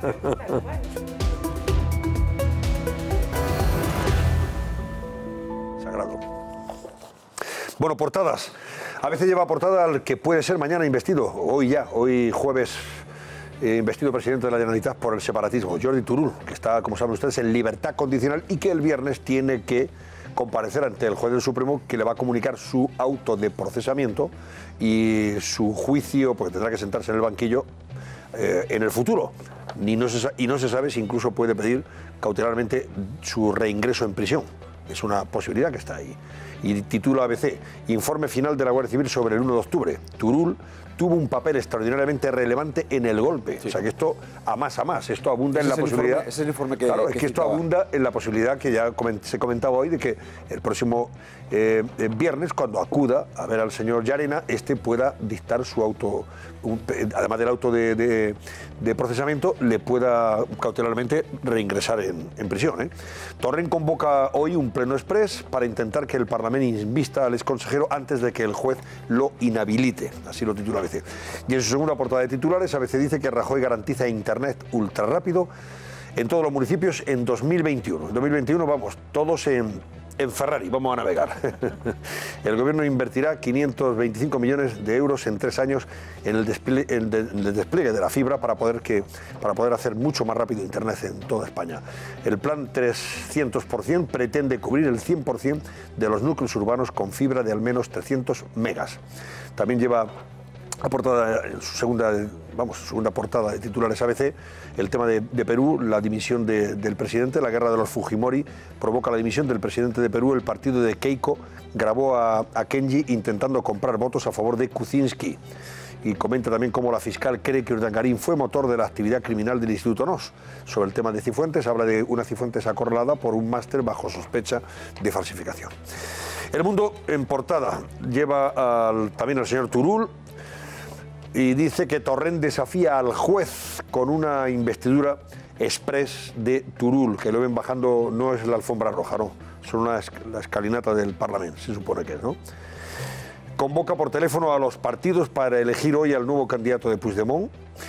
Llarena había citado mañana, para el viernes, al exconsellero en el Supremo para revisar su situación de libertad y comunicar el auto de procesamiento. Por eso hablamos de la posibilidad de que pudiera reingresarle en prisión. Y le procesará por rebelión junto a otros 5 líderes independentistas, lo que llevaría a su inhabilitación. O sea, el Mundo da por hecho que le va a procesar por rebelión, con lo cual automáticamente quedaría inhabilitado para ejercer cargo público alguno. Pero por supuesto, presidente. En prisión. Pero eso es lo que no tenemos. Bueno, no. Y también por el delito de rebelión. Si le procesa por rebelión, yo creo que podría también inhabilitarle. Con Ignacio, yo creo que si es solo procesamiento por rebelión no lleva aparejado automáticamente la inhabilitación, sino que tiene que unirse la condición de prisión preventiva. Y rebelión. Si le quita el delito de rebelión, tampoco cuenta la inhabilitación. Bueno, también titula El Mundo que Sarkozy está imputado por financiación ilegal de su partido con dinero libio.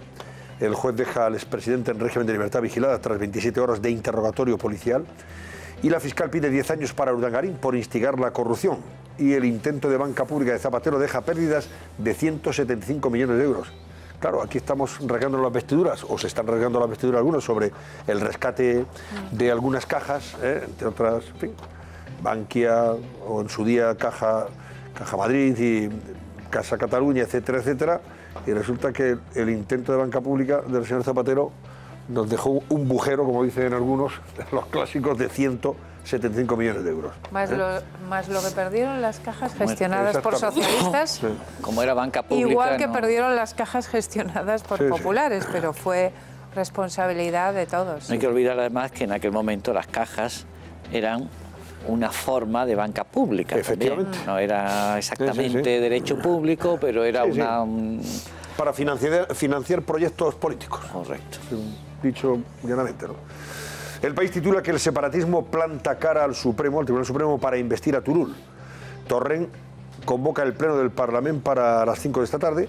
El juez había citado para mañana a los líderes del proceso separatista en el Supremo y los independentistas tratan de elegir a Turull antes de que sea procesado. También habla de Zuckerberg, que admite errores de Facebook en la fuga masiva de datos de la empresa y empresa que ha perdido en bolsa 50.000 millones de dólares tras una semana de crisis.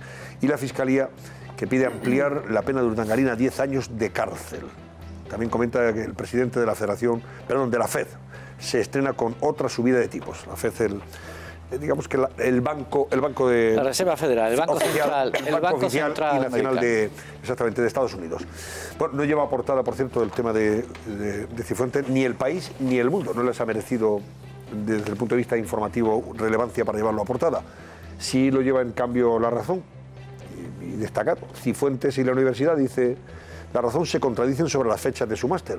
Y La Razón, pues, digamos que justifica ese titular porque la presidenta dice que aprobó en 2012, pero las actas son de 2014. Y parece que está acreditado que aquellos que hacen un máster en el 2013 o en el 2014, pero lo reclama el título un año o dos después, el título lleva el año que se reclama, no cuando se hace.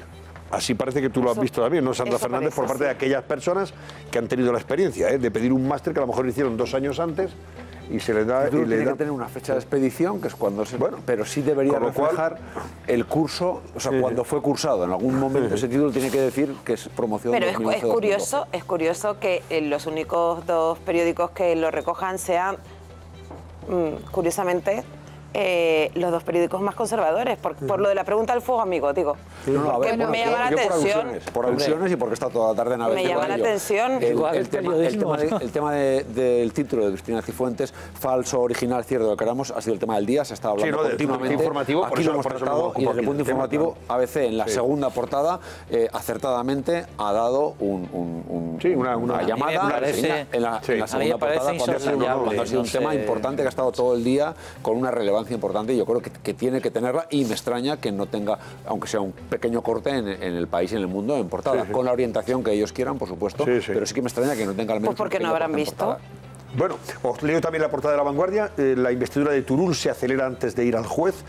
Torrent, que es el presidente del Parlamento, convoca un pleno de urgencia para votar hoy, jueves, al candidato de Juntos por Cataluña, y los independentistas quieren que acuda al Tribunal Supremo ya como presidente de la Generalitat, lo que hemos sospechado y abordado toda la noche, que sea investido mañana y así pueda acudir ante el juez Llarena ya como presidente investido.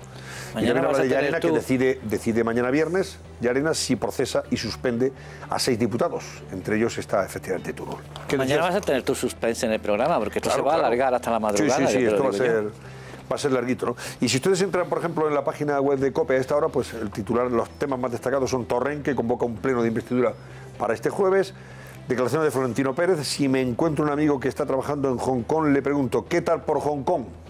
Son declaraciones que ha hecho en una cena, en la quinta cena pirata.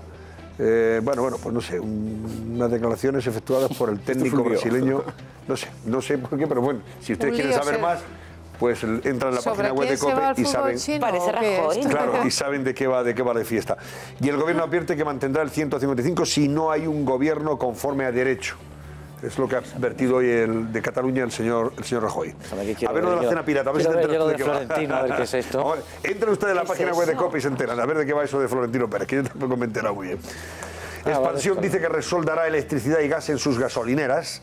Grandes alianzas para convertir las estaciones en tiendas multiservicio.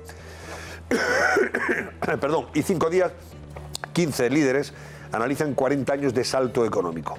Son artículos que publica 5 días. ¿Y qué va a ser noticia hoy, Susana Ollero, además de lo del Parlamento? Claro, pues empezamos por eso, porque evidentemente la agenda de hoy jueves arranca con esas miradas puestas en el Parlamento catalán, en el que Roger Torrent, le recordamos, ha convocado un pleno de investidura express a las 5 de la tarde para convertir, si puede, en presidente a Jordi Turull. Además, el pleno del Ayuntamiento de Madrid debatirá la gestión de Manuela Carmena ante la crisis en Lavapiés tras la muerte del joven senegalés. Por otro lado, los grupos parlamentarios de la oposición en la Asamblea de Madrid van a intentar abordar en el pleno de la Cámara el asunto del máster de la presidenta, de Cristina Cifuentes. Y por último, Ángel Cruz y Patricia Ramírez, los padres del niño Gabriel Cruz, van a declarar en Almería como testigos en esa causa contra Ana Julia Quezada, que recuerdan es la autora confesa de la muerte del pequeño Antonio. Muy bien. Manolo Aguilar de Estepona, me da recuerdos para usted, don Ignacio, que estuvo usted de conferenciante, estuvo predicando allí, por Estepona, ¿no? Ciertamente. Pues recuerdos para Manolo Aguilar, hombre, que es un gran amigo de la Costa del Sol. Un abrazo para este amigo. Ya he averiguado esa extraña declaración. Sí, ¿de qué va? Por favor. A ver, cuenta. Es que al parecer Luis Felipe Scolari, el entrenador brasileño que está entrenando en China, ha dicho que Ronaldo le había preguntado que cómo se vivía en China. Sí. Y entonces el Florentino dice, si yo me encuentro uno que está en Hong Kong, le digo, ¿qué tal se vive en Hong Kong? Más o menos por ahí. Bueno, hoy tenemos el lado bueno de las cosas, nada más concluir el cascabel. Y tenemos a Pedro del Castillo pendiente de adelantarnos qué lado bueno de las cosas nos va a contar hoy. Adelante, Pedro, buenas noches. Buenas noches, Antonio, ¿qué tal? Pues mira, hoy en el programa vamos a contar la historia de Alejandra y Pedro. Ellos son un matrimonio muy joven que tienen una hija que sufre achondroplasia. ¿Y esto qué es? Pues os voy a decir las palabras literales que les dijo el médico aquel día para explicárselo. Señora, su hija va a ser como un enanito de circo. Bueno, pues como es normal, a Alejandra y a Pedro se les vino el mundo encima en un primer momento, pero fue nacer su hija y todo cambió. Es una historia alucinante, muy humana, muy de fe, muy positiva y muy optimista. Y la segunda historia que vamos a contar es la de Jacobo Parajes. Le dijeron que tenía una enfermedad que le afectaba la espalda y que en pocos años le dejaría en una silla de ruedas. Bueno, pues ¿qué hizo él? Cumplir su sueño. Pensó, ahora o nunca. Cogió una mochila, la llenó de medicamentos y antiinflamatorios y se fue a dar la vuelta al mundo, con un par. Bueno, pues estas dos historias las contaremos ahora enseguida, justo después del cascabel. Gracias, Pedro. Enseguida te damos paso. Me dice mi amigo Julio Zapata de Murcia que los próximos limones que me va a traer espera que no sean dopantes, que no estén dopados. Los trae de Murcia, en Murcia no hay limones dopados, ¿verdad? Buenos frutales murcianos. Y Julio, claro. ¿Cómo ha cerrado el barómetro? Pues Antonio, en un segundo te doy el resultado del barómetro, pero antes déjame que enseñe este tuit. Es la respuesta de Jordi Turull a ese pleno de investidura que va a ser mañana. Y dice que es un gran honor. Si el Parlamento le da la confianza, va a trabajar incansablemente para todos los catalanes, con diálogo con todos y para todos. Y una vez visto esta última noticia que teníamos, vamos ya al resultado del barómetro. Y hoy les preguntábamos si creen que el juez ordenará el ingreso en prisión de Jordi Turull, pese a que sea nombrado presidente de la Generalitat. Pues bien, Uy, perdón, creo que los datos... Se ha estropeado los datos y no podemos dar el resultado del barómetro hoy, Antonio. Qué casualidad. Hemos llegado tarde, entonces, al momento oportuno, procesal también. Este también es un momento procesal, ¿verdad? Bueno, señores, pues ¿no hay posibilidad de rescatar el dato del barómetro? No es posible, me dicen que es imposible. Mañana los daremos. Lucía, toma nota, y los damos mañana. Venga, gracias. Adiós, Edurne Uriarte. Adiós. Adiós, Javier Chicote. Buenas noches. Ignacio Camacho y Sandra Fernández. Gracias, gracias y muy buenas noches. Les dejo ya con el lado bueno de las cosas. Y mañana volvemos a eso de las 10, ya saben, pendientes de lo que pase en el Parlamento de Cataluña. A ver en qué va a acabar la historia. Venga.